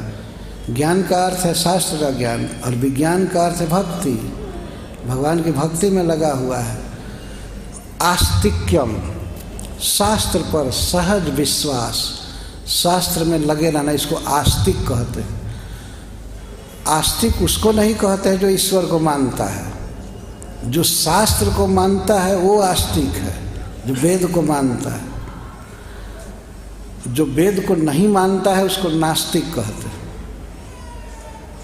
तो ईश्वर को तो मानने वाले बहुत लोग हैं, अपने अटकल के अनुसार मानते हैं। दुनिया में सभी लोग ईश्वर को मानते हैं। लेकिन वेद नहीं मानता है, भगवद गीता श्रीमद् भागवतम नहीं मानता है, उपनिषद को नहीं मानता है, तो वो नास्तिक है। तो ब्राह्मण को सहज ही वैदिक ग्रंथों में विश्वास रखना चाहिए, श्रद्धा रखनी चाहिए, पढ़ना चाहिए। यह ब्रह्म कर्म स्वभाव, जब भगवान कहते हैं ये ब्राह्मणों का स्वाभाविक कर्म है। क्षत्रिय का क्या कर्म है, कैसे है? अच्छा, शौर्यम तेजो धृतिर्दाक्ष्यम, युद्धे चाप्य पलायनम, दानम ईश्वर भावश्च छात्रम कर्म स्वभाव। क्षत्रिय का काम बता रहे हैं भगवान। यही सब बांटे हैं वर्ण और आश्रम, वो वही प्रवचन कर रहे हैं। शौर्यम तेजो, क्षत्रिय में शूरता होनी चाहिए। शौर्य, सूर के धर्म को, वीर के धर्म को शौर्य कहते हैं, वीरता होनी चाहिए। और शौर्य तेज हो, उसमें तेज होना चाहिए, उसका प्रभाव होना चाहिए। और तेज हो, धृति, धैर्य होना चाहिए, उसमें धैर्य रहता है किसी भी कठिन से कठिन परिस्थिति में, धैर्य को नहीं खोता है। दाक्ष्यम, और दक्ष होता है, किस तरह से प्रजा का पालन करना है इस विषय में, और शासन करना है, प्रजा के पालन में वो दक्ष होता है। और युद्धे चाप्य पलायन, युद्ध में अपलायन, वो युद्ध से कभी भागता नहीं है। अगर कभी युद्ध का अवसर आया तो क्षत्रिय का स्वभाव है वो आगे रहता है, सन्मुख बाण सह करके मर जाता है, लेकिन पीठ नहीं दिखाता। ये क्षत्रिय का धर्म है। दानम ईश्वर भावश्च, दान देने में सदा उत्साह रहता है, उचित देश काल पात्र को दान देता रहता है। क्षत्रिय का ये स्वभाव है। क्षत्रिय को दान कभी लेना नहीं चाहिए, देना चाहिए हमेशा, उचित काम के लिए सब। तो दानम ईश्वर भावश्च, और कंट्रोल करने का भाव कि मैं मालिक हूँ और सबको नियमन में रखना, कंट्रोल में रखना, ये क्षत्रिय का काम है। युद्धे चाप्य पलायनम पर श्री प्रभुपाद जी लिखते हैं कि आजकल के शासक लोग, जिनको मान लीजिए थोड़े काल के लिए क्षत्रिय माना जाए, वो क्षत्रिय तो है नहीं, लेकिन शासक वर्ग के प्रति प्रभुपाद जी कहते हैं कि ये कहीं युद्ध होता है तो युद्ध स्थल तक भ्रमण नहीं करते हैं। डिफेंस विभाग के हेड है, लेकिन केवल फोन से काम चलाते हैं। सैनिक सीमा पर लड़ते हैं, लेकिन ये बाबू साहब कभी, ये मंत्री साहब कभी उधर गए नहीं, देखे, पूरा प्रतिरक्षा मंत्री बने। युद्धे चाप्य पलायनम, प्रभुपाद जी कहते हैं कि शासक को, राजा को युद्ध में सबसे आगे रहना चाहिए। पर किसी किसी शासक को तो पता भी नहीं चलता है, युद्ध हो गया और कुछ भूखंड ले लिया शत्रुओं ने, इसका भी पता नहीं होता। दूसरे लोग बताते हैं, अरे ऐसा हो गया है, इस देश के सैनिक चढ़ आए इतना, अच्छा ऐसा हुआ, ऐसा हुआ। ये शासकों का काम है। नालायक इस तरह से क्या जनता का पालन करेंगे। भगवान कह रहे हैं युद्धे चाप्य पलायनम, युद्ध में अपलायन। युद्ध एक अनिवार्य बुराई है, बुरा है युद्ध, लेकिन इसको रोका नहीं जा सकता है। श्रील प्रभुपाद जी कहते हैं कि क्षत्रिय को अहिंसक नहीं होना चाहिए। अहिंसा अहिंसा करे और वो लोग बम से उड़ा दे, ये करे करे, इधर से अहिंसा, शांति शांति, क्या शांति होगी? शांति बिना शक्ति के नहीं होती है। ये देखा गया, इतिहास साक्षी है। शांति हो गई ना महाभारत के बाद, इतने लोग मार दिए गए, महाराज युधिष्ठिर का राज्य हुआ, शांति छा गई। उसके पहले कहाँ शांति थी? शांति भीख मांगने से नहीं मिलती है। शांति शांति कहने वाले ही गोली से उड़ा दिए गए। जो शास्त्र कह रहा है, जो प्रथा, जो वर्ण विभाजन आदि के नियम, उसको मानना चाहिए, तब शांति होती है। शांति करते हैं, शांति क्या करेंगे जब अशांति फैलाने वाले को प्रश्रय दिया जाता है? शांति क्या करेंगे? क्षत्रिय को ऐसा होना चाहिए, उसमें शौर्य, तेज, बल आदि होना चाहिए, दंड देने की शक्ति होनी चाहिए, तब शांति होती है। ये शास्त्र बताता है और इतिहास बताता है। इसकी अवहेलना करके मनुष्य जाति सुखी नहीं हो सकती है। तो जथा वर्णम जथा समम। अच्छा, वैश्य का क्या कर्तव्य है? कृषि गोरक्ष वाणिज्यम वैश्य कर्म स्वभावजम। भगवान कहते हैं विष शब्द से, तालाब से वैश्य शब्द बनता है। विष का अर्थ धन, धरती। धन के जो अधिकारी हैं उनको वैश्य कहते हैं। तो भगवान उनके 3 काम बताते हैं, कृषि, गोरक्ष, वाणिज्यम। कृषि करना, संसार में अन्न की प्रचुर व्यवस्था हो जाए, सबको खाने को मिले और सबको दूध दही पर्याप्त मात्रा में मिले। गोरक्षा की व्यवस्था करना, गौओं का संवर्धन करना और व्यापार करना। एक वस्तु को एक जगह से खरीद ले जाना, दूसरे जगह खरीदना, उससे कुछ बेचना, उससे जो नफ़ा हो उससे अपना परवरिश करना, ये क्षत्रिय का काम है, ये वैश्य का काम है। गोरक्षा बहुत महत्वपूर्ण है। जब तक मानव समाज में दूध प्रचुर नहीं उत्पन्न किया जाएगा, तब तक मनुष्य का मानसिक विकास भी नहीं होगा, ब्रेन का विकास नहीं होगा। दूध चाहिए, घी चाहिए, दही चाहिए, सब कुछ, और अन्न चाहिए। तो यह सारी जिम्मेवारी वैश्यों पर है कि वे कृषि करें, फल अनाज आदि प्रचुर मात्रा में उत्पन्न किया जाए तथा गौओं की रक्षा किया जाए और वाणिज्य ठीक तरह से सफलतापूर्वक हो। आज के युग में श्रील प्रभुपाद जी कहते हैं कि प्रत्येक व्यक्ति वाणिज्य ही करना चाहता है, व्यापारी हो गया है सब। और तो और प्रभुपाद जी लिखते हैं यहाँ पर कि सरकार के जो आदमी हैं वे चाहते हैं जनता पर जितना कर लगा करके उनसे वसूल किया जाए। वो व्यापार कर रहे हैं। पहले के राजा लोग प्रजा का पालन करते थे, चिंता करते थे कैसे सुख से रहेंगे, पढ़ाई लिखाई करेंगे, जिएंगे, खाएंगे अच्छा से। और केवल इतना ही नहीं, राजा को पूरा ज्ञान होता था कि ये किस तरह से ये शरीर छोड़ करके जनता भगवान को प्राप्त करेगी।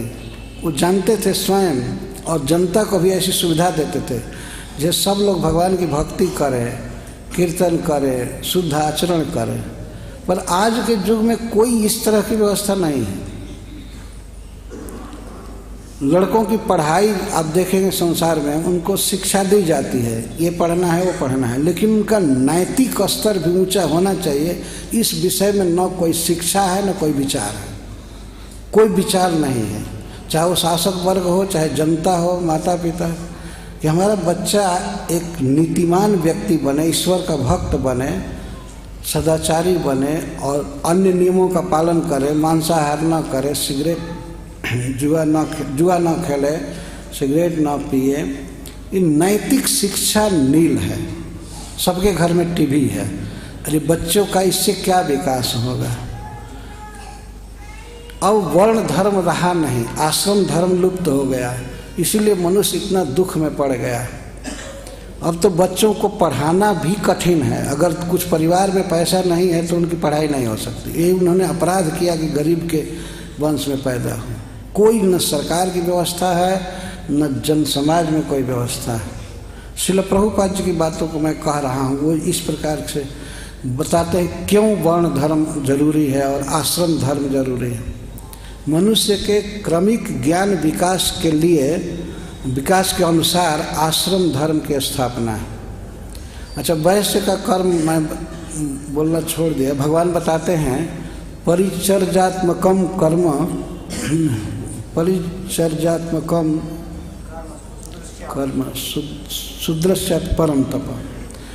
अच्छा, शूद्र का धर्म क्या है? 3 वर्णों की, ब्राह्मण, क्षत्रिय और वैश्य की परिचर्या, सेवा। सेवा आज के युग में जिसको सर्विस कहते हैं, नौकरी कहते हैं, तो शूद्र को पूरा अधिकार है कि वह इनकी सेवा करे और सेवा से ही उसको इतना मिल जाता है कि उसका इस जीवन में बहुत अच्छा से मेंटेनेंस हो जाता है, पालन पोषण होता है। आज जिसके लिए आदमी तरस रहा है कि एक काम हमको मिले, हमें ये मिले वो मिले, वो शूद्र का सहज अधिकार है, वो सेवा करे और 3 वर्णों की सेवा करके ही वह इस लोक में परलोक में भी सुखी होता है। इस तरह की व्यवस्था ये भगवान का प्रवचन है, कोई हम लोगों का नहीं है। परिचर्यात्मकम कर्म शूद्रस्यापि स्वभाव, जो भगवान कहते हैं उसके स्वभाव के अनुसार उसकी यही सेवा है। जितने भी मैनुअल सर्विस हैं, शारीरिक मेहनत के काम हैं और सब, ये सब शूद्रों को देना चाहिए। और पढ़ाने वाला जो काम है, प्रभुपाद जी कहते हैं शिक्षक आदि का, वो ब्राह्मणों को देना चाहिए। लेकिन वे कहते हैं कि अगर ब्राह्मण तंबाकू खाता है तो वो शिक्षक नहीं बनना चाहिए, और शराब पीता है तो उसको शिक्षक नहीं बनाना चाहिए। वो क्या शिक्षा देगा? वो क्या नीति की शिक्षा देगा बच्चों को? वो इस तरह से योग्य नहीं है। श्रील प्रभुपाद जी चाहते थे कि वर्ण धर्म की स्थापना हो, क्योंकि इसके बिना मानव जाति सुखी नहीं हो सकती है। पर बहुत दुख की बात है कि सब नहीं हो रहा है। भीष्म पितामह ने महाभारत में बहुत प्रवचन किया है इन सब विषयों पर। अच्छा, धर्म भी, चाहे वैश्य का धर्म हो, शूद्र का धर्म हो, ब्राह्मण का धर्म हो, धर्म भी 2 उपाधियों से बटा हुआ है। उपाधि, उपाधि कहते हैं किसी भिन्न वस्तु से के आवरक रूप में कोई चीज़ होती है, उसको उपाधि कहते हैं। जैसे जीव चिन्मय है, भगवान का दास है, अंश है, लेकिन दो भाग में बटा हुआ है मनुष्यों में। एक स्त्रियां हैं, कोई पुरुष हैं, तो उसको एक को स्त्री उपाधि से युक्त माना जाएगा, एक को नर उपाधि से। हैं दोनों एक ही भगवान के अंश। तो इसी तरह से धर्म का आचरण करने में भी दो उपाधियां हैं, एक राग और एक है वैराग्य। किसी किसी मनुष्य में स्वाभाविक ही वैराग्य रहता है बचपन से ही। उनके लिए ये कोई जरूरी नहीं है कि वे राग लें और उसके अनुसार चलें। किसी किसी में ऐसा वैराग्य होता है कि वो शुरू से ही संसार में नहीं पढ़ना चाहता, जैसे विवाह नहीं करना चाहता या बाल बच्चा पैदा नहीं करना चाहता है, तो वह व्यक्ति चाहे तो वो डायरेक्ट ही संन्यास ले सकता है, डायरेक्ट ही आगे बढ़ सकता है। ब्रह्मचर्य आश्रम से कोई आवश्यक नहीं है कि वह गृहस्थ बने ही, वह वानप्रस्थ ले सकता है और संन्यास ले सकता है, डायरेक्ट संन्यास ले सकता है। लेकिन कुछ जीव, कुछ मनुष्य ऐसे हैं जिनमें सहज राग है, उनके जीवन की जो स्थिति है, स्वभाव है, राग है उनमें स्नेह है किसी न किसी के प्रति। वे चाहते हैं कि हम किसी के साथ हो जाए, तो विवाह करते हैं, हमारे बच्चे हों, हम पालन करें और उसी रास्ते से भगवान को प्राप्त करेंगे। इसको प्रवृत्ति मार्ग कहते हैं और दूसरे को निवृत्ति मार्ग कहते हैं। उसी को राग और वैराग और राग भीष्म पितामह कहे, शुद्ध गोस्वामी कह रहे हैं। ये शास्त्र के द्वारा दोनों लक्षणों के अनुसार उन्हें वर्णन किया। गृहस्थ का क्या क्या कर्तव्य है, कैसे कैसे ड्यूटी है, उससे कैसे परिवार का पालन करना और सब भगवान का भजन करना, ये सब। और ब्रह्मचारियों के धर्म का वर्णन किया, वानप्रस्थियों के, सन्यासियों के, जथाश्रमम, चारों वर्णों के, दान धर्मान, राजधर्मान, मोक्ष धर्मान विभाग से। दान धर्म, दान किस देश में, किस काल में, किस पात्र को कैसे देना चाहिए। दान देना चाहिए जरूर, लेकिन किसको कैसे देंगे, कितना देंगे, कब देंगे, ऐसे इन सब का वर्णन किया उन्होंने विस्तार से। और राजधर्मान, राजा का क्या कर्तव्य है, प्रजा का किस तरह से पालन करे, किस तरह से कर ले और किस तरह से अकाल में उनकी सहायता करे, सेना कैसे रखे, लड़ाई किस समय करे न करे, उससे मंत्री कैसा रखना चाहिए, मंत्रियों का परीक्षण कैसे करेगा, इन सब बातों का विस्तार से वर्णन किया। और मोक्ष धर्मान, मोक्ष धर्म, संसार बंधन से कैसे मुक्त होंगे, जन्म मृत्यु से कैसे मुक्त होंगे, इसके विषय में भी प्रवचन किया। विभाग स, विभाग का अर्थ है अलग अलग ढंग से वर्णन किए, नहीं कि सबको सब में गोल मटोल करके वर्णन कर दिए। एक वाक्य बोले ब्रह्मचारी के विषय में तो दूसरा तुरंत गृहस्थ के विषय में बोले। चाहे बहुत बातें, कुछ लोग बोलते हैं तो कई बातों को सान करके बोल देते हैं। 1 घंटा का प्रवचन करेंगे, दुनिया का सारा बात एक में ही कर देंगे। ऐसा नहीं, विभाग सा, एक विषय पर जो प्रवचन कर रहे थे उसको कंप्लीट किए अलग अलग। इसको कहते हैं असंकीर्ण प्रवचन। जो विषय बोल रहे हैं तो उसी को स्पष्ट करके पूरा करके तब दूसरे बोल रहे हैं, तीसरे को बोल रहे हैं। कभी कभी लोग क्लास में, भागवत के क्लास में प्रश्न कर बैठते हैं, क्या प्रसंग हो रहा है तो क्या प्रश्न कर रहे हैं। वक्ता को कन्फ्यूजन होने लगता है कि अब हम क्या बोलें। इस तरह का प्रश्न नहीं, प्रश्न क्लियर होता था, उसका उत्तर हो जाता था। विभाग सा सिस्टमेटिक ढंग से उत्तर दे रहे थे भीष्म पितामह। तो मोक्ष धर्मान, स्त्री धर्मान, स्त्रियों का धर्म, उनका क्या कर्तव्य है, उनको कैसे रहना चाहिए, कैसे पोशाक पहनना चाहिए और पति की किस तरह सेवा करनी चाहिए और पति के संबंधियों की, बंधुओं की, सास ससुर की कैसे सेवा करनी चाहिए और परिवार को कैसे रखना चाहिए, भोजन कैसे बनाना चाहिए, बच्चों को कैसे शिक्षा देनी चाहिए, घर के वस्तुओं को सजा करके रखना, ये रखना वो रखना, आपद धर्म भी वर्णन किया गया। तो स्त्रियों के धर्म का वर्णन भीष्म पितामह ने किया। आप देख सकते हैं महाभारत में एक अलग सेक्शन है जिसमें स्त्री धर्मों का वर्णन है। और भगवत धर्मान सर्वशेष में बता रहे हैं, भगवत धर्मान समासद व्यास जोगतः। और कहीं कहीं विस्तार से कोई बात और किसी बात की बहुत व्याख्या करके भीष्म पितामह ने समझाया। भगवत धर्मान भगवान को संतुष्ट करने वाले कर्तव्य। जीव अंततः भगवान का है, कृष्ण का है। कृष्ण को कैसे चेरे व्रतानी हरितोषणानी, भगवान को कैसे संतुष्ट किया जा सकता है, प्रसन्न किया जा सकता है, इसका उन्होंने वर्णन किया। ये जो धर्म है मोक्ष धर्म से अलग है। यहीं पर एक ही श्लोक में बताया जा रहा है। मोक्ष धर्म अलग है, जन्म मृत्यु से छूट जाना अलग चीज़ है। पर भगवान को प्रसन्न करने वाला धर्म जिसको भक्ति कहते हैं, श्रवणम कीर्तनम विष्णु स्मरणम पाद सेवनम, इन सब का भी वर्णन भीष्म पितामह ने किया। भगवत धर्म अलग चीज़ है, जिसको भागवत धर्म भी कहते हैं। भगवान के प्रति जो हमारा कर्तव्य है उसको पूरा करना। तो यही कर्तव्य है कि हम भगवान के विषय में सुने, भगवान का कीर्तन करें, भगवान का स्मरण करें, उनको प्रणाम करें, उनकी पूजा करें, उनकी सेवा करें, उनके साथ सख्य रखें, उनको सर्वस्व निवेदन करें। यह है भागवत धर्म। तो भीष्म पितामह ने इन सब धर्मों पर प्रवचन किया। जिन पुरुषों को ये जिज्ञासा हो कि भीष्म पितामह ने क्या वर्णन किया है, वो बिल्कुल रिकॉर्डेड की तरह महाभारत में लिखा हुआ है। ये वर्णन किए धर्मार्थ काम मोक्षाश्च, और धर्म अर्थ काम और मोक्ष उपायों के साथ, साधन के साथ कैसे सब संपन्न होते हैं, इनका यथावत वर्णन किए। वर्णन करें तो अनेक आख्यानों में, अनेक कथाओं में, अनेक इतिहासों में इन सब बातों को कह रहे थे। हमको कुछ अवसर मिला है वो महाभारत पढ़ने का, तो हमको ध्यान आ रहा है कैसे कैसे आख्यान, कैसे कैसे इतिहास कह करके उसको पुष्ट कर रहे हैं। वर्णयामास तत्वविद, तत्ववेता भीष्म पितामह ने इन सब का वर्णन किया। धर्मम प्रवदतस्तस्य सकालः प्रतिपस्थित यो योगिनः छंद मृत्यो वांछितस्तुत्तरायण।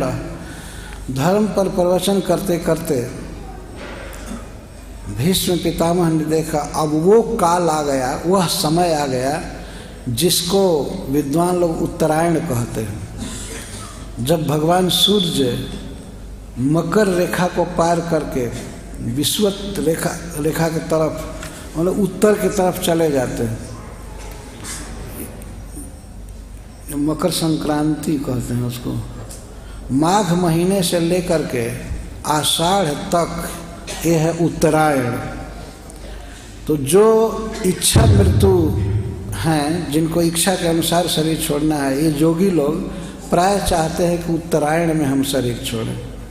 भीष्म पितामह 58 दिन बाण सज्जा पर थे। प्रवचन करते करते वह काल आ गया जिसकी वो भी कामना कर रहे थे कि हम उत्तरायण में शरीर छोड़ें। और उनकी तो वास्तव में कामना थी कि भगवान कृष्ण हमारे सामने हों तब शरीर छोड़ें। सुखदेव गोस्वामी भागवत के प्रवचन में कहे हैं कि देशे च काले मनो न सज्जयत। एक योगी को, भक्त को देश और काल का आग्रह नहीं रखना चाहिए कि हम इसी समय मरें और इसी देश में मरें, इस स्थान पर। आग्रह होता है कि हम काशी जी में मरें, काशी जी में शरीर छोड़ें, या और जगह शरीर छोड़े, तीर्थ में। योगी को, भगवान के भक्त को चाहिए कि वह भक्ति में ही लगा रहे। भगवान की जहाँ इच्छा होगी, जो इच्छा होगी या कर्मानुसार जो होना होगा, इसके लिए बहुत व्यग्र नहीं होना चाहिए। लेकिन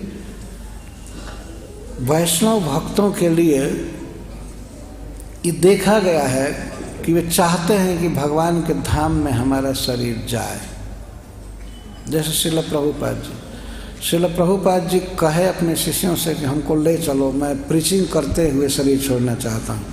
वो भीष्म पितामह की याद कर रहे हैं। जैसे भीष्म पितामह युद्ध भूमि में शरीर छोड़े, वैसे ही मैं प्रीचिंग करते हुए शरीर छोड़ना चाहता हूँ। मुझे गोवर्धन की परिक्रमा में ले चलो। ये शरीर आपका चल नहीं रहा है, कैसे करेंगे? तो हम बैलगाड़ी से करेंगे। बैलगाड़ी पर भी शरीर चलने लायक नहीं था, फिर भी प्रभुपाद जी आग्रह करते थे। तो उनको एक बार भक्त लोग ले गए इंग्लैंड ले गए, लेकिन वहाँ जाने के बाद जब और तबीयत खराब हुई प्रभुपाद जी की, तो उन्होंने कहा मुझे वृंदावन ले चलो, वृंदावन ले चलो। मैं चाहता हूँ कि मैं वृंदावन में शरीर छोड़ूँ, वृंदावन में शरीर छोड़ूँ। तो कृष्ण के अनन्य भक्त थे, कृष्ण उनको सुविधा दी वृंदावन में आकर के और शरीर छोड़े। तो भक्त तो चाहते हैं कि भगवान से जिस धाम का, जिस भूमि का संपर्क है वहाँ शरीर छूटे। और काल जैसे कार्तिक है या और भी बहुत से पुण्य समय होते हैं, उसमें वो छोड़ना चाहता है। तो भीष्म पितामह भी चाहते थे कि कुरुक्षेत्र में इस धर्म भूमि में उनका शरीर जाए, शरीर छोड़े। उनको विश्वास था कि इस भूमि में शरीर छोड़ने पर उनको भगवान का धाम मिलेगा, भगवान का चरण कमल मिलेगा। केवल भीष्म को ही नहीं, ये तो भक्त थे। इस धर्म क्षेत्र में जिन्होंने शरीर त्यागा महाभारत युद्ध में, सब भगवान के धाम जा रहे थे। और इतना ही नहीं, आगे भी कहा गया है कोई भी भगवान व्यक्ति जो यहाँ शरीर छोड़ेगा उसको भगवान कृष्ण का धाम मिलता है। ये स्पष्ट बात कही गई। तो भीष्म पितामह कुरुक्षेत्र में थे और उत्तरायण का समय भी आ गया था और उत्तरीय धारण किए हुए श्री कृष्ण भी वहाँ बैठे थे, भगवान बैठे थे। अब इससे अच्छा काल, देश और स्थिति क्या होगी? तो धर्म पर प्रवचन करते करते जब उत्तरायण पहुंचा और भगवान कृष्ण वहाँ विद्यमान थे, तो उन्हें शरीर छोड़ने का उत्साह हुआ। तदोपसंहृत्य गिरः सहस्रणीर विमुक्त संगम मन आदि पुरुषे कृष्णे लसत पीत पटे चतुर्भुजे पुरस्थिते मिलित दृग्व्यधारयत्। जब यह समय आया और भगवान कृष्ण साथ में बैठे थे वहाँ, तब भीष्म पितामह अपनी बिखरी हुई वाणी को चारों तरफ से समेट लिए। जो नाना धर्मों पर प्रवचन कर रहे थे वाणी से, अब वाणी को उन्होंने समेट लिया। समेटने का मतलब है कि वे चुप हो गए, अब अन्य बातों का वर्णन बंद कर दिए। और वैसे भी ये सहस्रणी हैं, हजारों महारथियों के साथ युद्ध करते थे, सबके सेनापति थे। कौरव पक्ष के 10 दिन सेनापति रहे। तो बड़ी भारी सेना को कमांड में रखना, कमांडर कहते भी हैं, अपने अधीन रखना, उसको सहस्रणी कहते हैं। तो जैसे भीष्म पितामह युद्ध में सैनिकों को अपने वश में रखते थे, कमांड करते थे, इसी तरह से वे शास्त्रों के प्रवचन पर भी अपनी वाणी को कमांड में ला दिया। वाणी जो बिखरी थी उसको समेट लिए। और इनका मन तो मुक्त था ही, अपने विमुक्त मन को चारों संसार से, सभी दृश्यों से और सभी बातों से अपने मन को मुक्त करके कृष्ण में लगा दिए। कैसे कृष्ण हैं? आदि पुरुषे लसत पीठ पटे चतुर्भुजे पुरस्थित। श्री कृष्ण परम सुंदर हैं, परब्रह्म भगवान में, आदि पुरुष में, जिन्होंने जगत को पैदा किया है महत्सृष्टा पुरुष के रूप में, ऐसे भगवान श्री कृष्ण में उन्होंने चित्त लगा दिया। और कृष्ण कैसे हैं? लसत पीत पटे, जिनका पीताम्बर फहरा रहा था। पीताम्बर बहुत सुंदर लग रहा था। भगवान सांवले हैं और सांवले शरीर पर पीत वर्ण का, स्वर्ण वर्ण का कपड़ा शोभा दे रहा था। और चतुर्भुज, और श्री कृष्ण 4 भुजाओं से युक्त थे, पुरस्थित, और भीष्म पितामह के सामने खड़े थे। सामने, पुरः मतलब सामने, स्थित, श्री कृष्ण बिल्कुल सामने निकट में खड़े थे। श्री कृष्ण भी चाहते थे कि पितामह भर आँख हमको देख लें, इनकी जितनी इच्छा हो ये तृप्त हो जाए, देख लें। तो श्री कृष्ण भी मुस्कुराते हुए आनंद से पीत वस्त्र धारण किए हुए वहाँ खड़े थे, ऐसे श्री कृष्ण में मन लगाया और आँख लगाया भीष्म पितामह ने, और मिलित दृक् व्यधा रहे थे। श्री कृष्ण को मन में धारण कर देख रहे थे और देख करके मन में फिर स्मरण करते थे, फिर देखते थे, देखकर फिर मन में देखते थे, बाहर भी देख रहे थे और पलक नेत्रों से, आंख बंद नहीं कि खोले खोले नेत्र से देख रहे थे श्री कृष्ण को। इस तरह से उन्होंने श्री कृष्ण में अपने मन को लगाया, अपने नेत्र को, और अब वाणी को लगाया। वाणी से श्री कृष्ण का वर्णन करने लगे। विशुद्धया धारणया हता शुभा तदीक्षया सुगतायुध श्रमः निवृत्त सर्वेन्द्रिय वृत्ति विभ्रमः तुष्टावजन्यम विसृजन जनार्दनम। विशुद्ध धारणा के कारण इनका सारा अशुभ नष्ट हो चुका था और भगवान के दृष्टिपात से ही इनके शरीर की पीड़ा चली गई थी, दर्द नहीं था। समस्त इंद्रियों का जो विभ्रम है, इधर उधर जाना, उन्होंने रोक लिया। अब कोई भी इंद्रिया विषयों में नहीं जा रही थी। वाणी से न बोलना, न मन में कुछ सोचना, न आँख से देखना, न कान से सुनना, सारी इंद्रियां बस भगवान में लग गई और भगवान का गुण गाते हुए शरीर छोड़ने के लिए वे तैयार हो गए और इस प्रकार भगवान का वर्णन करने लगे, मतलब गुण गा रहे हैं। तो यहाँ पर हम कथा को विश्राम दे रहे हैं। भीष्म पितामह अब स्तुति करना चालू करेंगे। किस स्थिति में हैं? अमिलित दृग्व्यधारयत्, भगवान में मन लगाए और अपने नेत्रों को लगाए और वाणी से कृष्ण का गुण गाते हुए शरीर छोड़ेंगे, ऐसा सूत जी वर्णन करते हैं।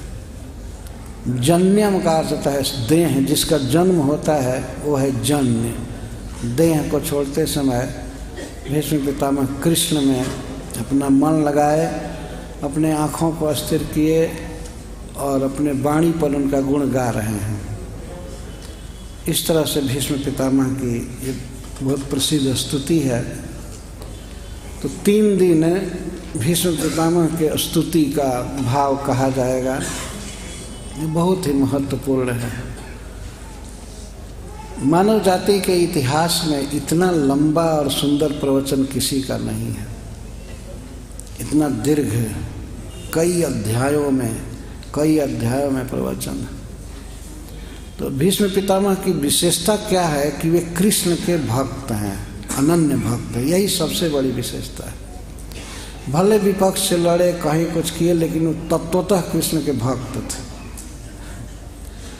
तो एक महान पुरुष का उद्गार कृष्ण के विषय में व्यक्त हो रहा है। वे जीवन में क्या पुरुषार्थ मानते हैं, क्या सिद्धि मानते हैं, जीवन की सफलता किसमें मानते हैं, कृष्ण क्या है, कृष्ण में उनका कितना अनुराग है, इन्हीं बातों की अभिव्यक्ति उनके स्तुति में होगी। हरे कृष्ण। धन्यवाद।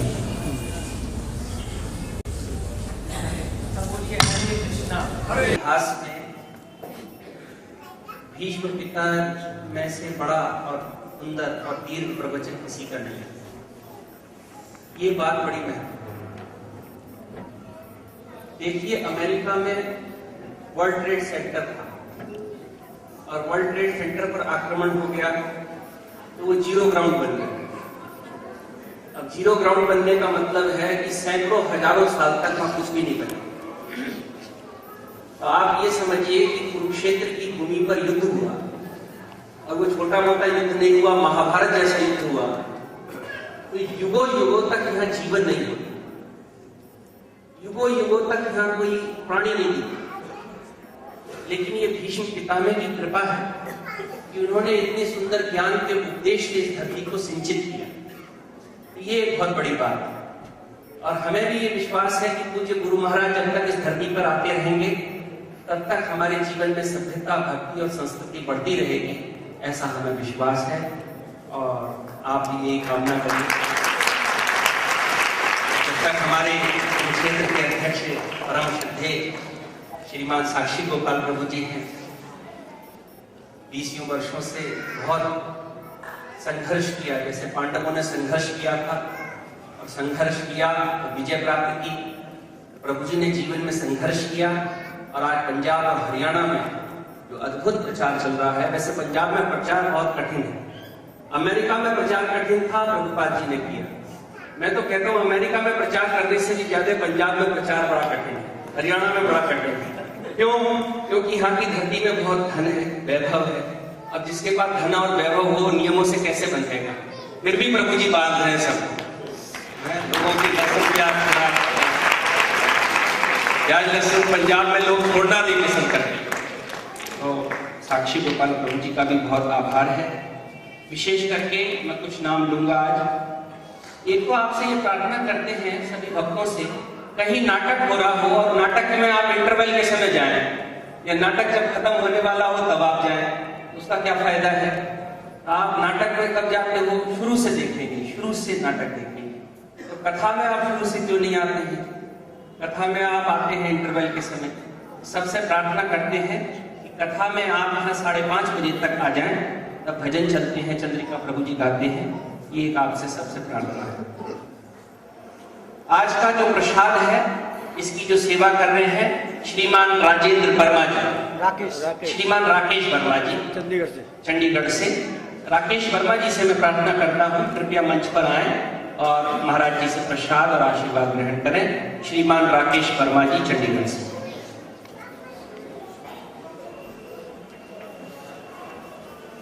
इसके अलावा इस कथा में जो बहुत सहयोग कर रहे हैं, ऐसे 3 नाम मेरे पास हैं जो तन मन धन से सहयोग कर रहे हैं और वास्तव में जिनके लिए बहुत अच्छा मुझे कहा गया है। श्रीमान लाला चरण और उनके भाई राजेश वर्मा जी। कर्तन ध्वनि से थोड़ा अभिनंदन करें। बहुत अच्छा प्रसाद बना है, जब आप दर्शन करेंगे तो आपको और हर्ष होगा।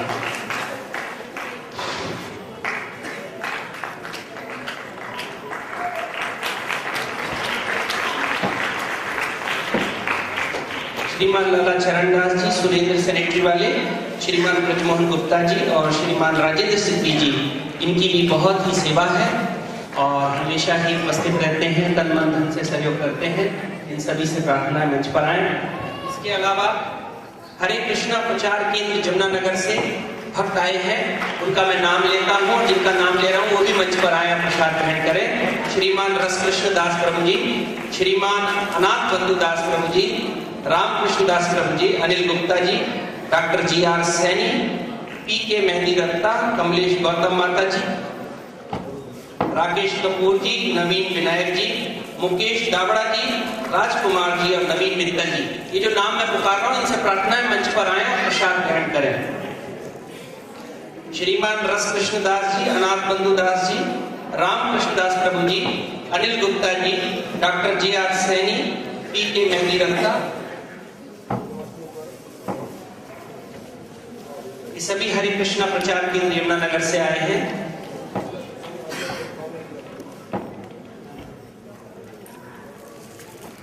कमलेश गौतम माता जी, नवीन विनायक जी, राकेश कपूर जी, मुकेश दाबड़ा जी, राजकुमार जी और नवीन मित्तल जी, कृपया मंच पर आए।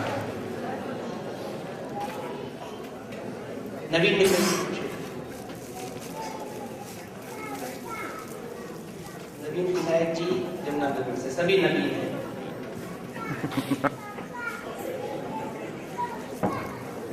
आपसे ये प्रार्थना है, ये जो आपके पास पुस्तिका है लाल रंग की पुस्तिका, ये घर न लेकर जाएं। घर लेकर जाते हैं, घर में छोड़ आते हैं, वापिस लेकर नहीं आते हैं। इतनी पुस्तिका यहाँ नहीं है।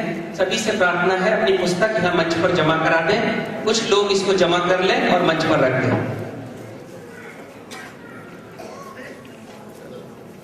कमलेश माता जी आ जाएं, शायद वो इस नाम से नहीं आ रही है। उनका नाम है कौशला माता जी, कौशला देवी दासी माता जी। अब मुझे लगता है माता जी आएंगे।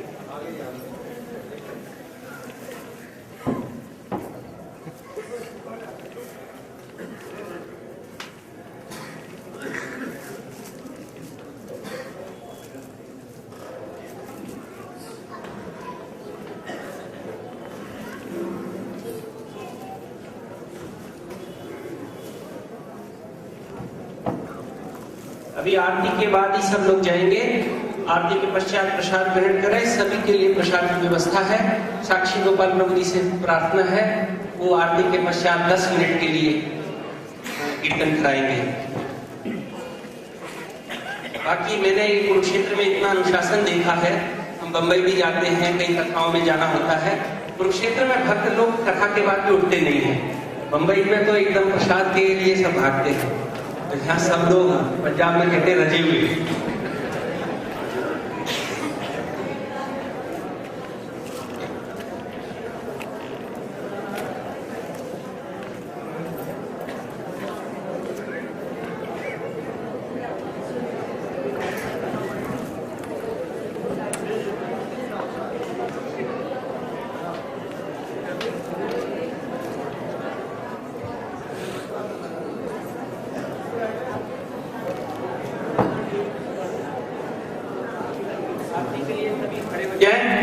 और आरती की थाली सजाते हुए, और जिन लोगों के मैंने नाम लिए हैं वो आरती में आ जाएं। श्रीमान लाला चरणदास जी, श्रीमान ब्रजमोहन गुप्ता जी, राजेंद्र सिकरी जी, ये सभी आरती में शामिल हैं।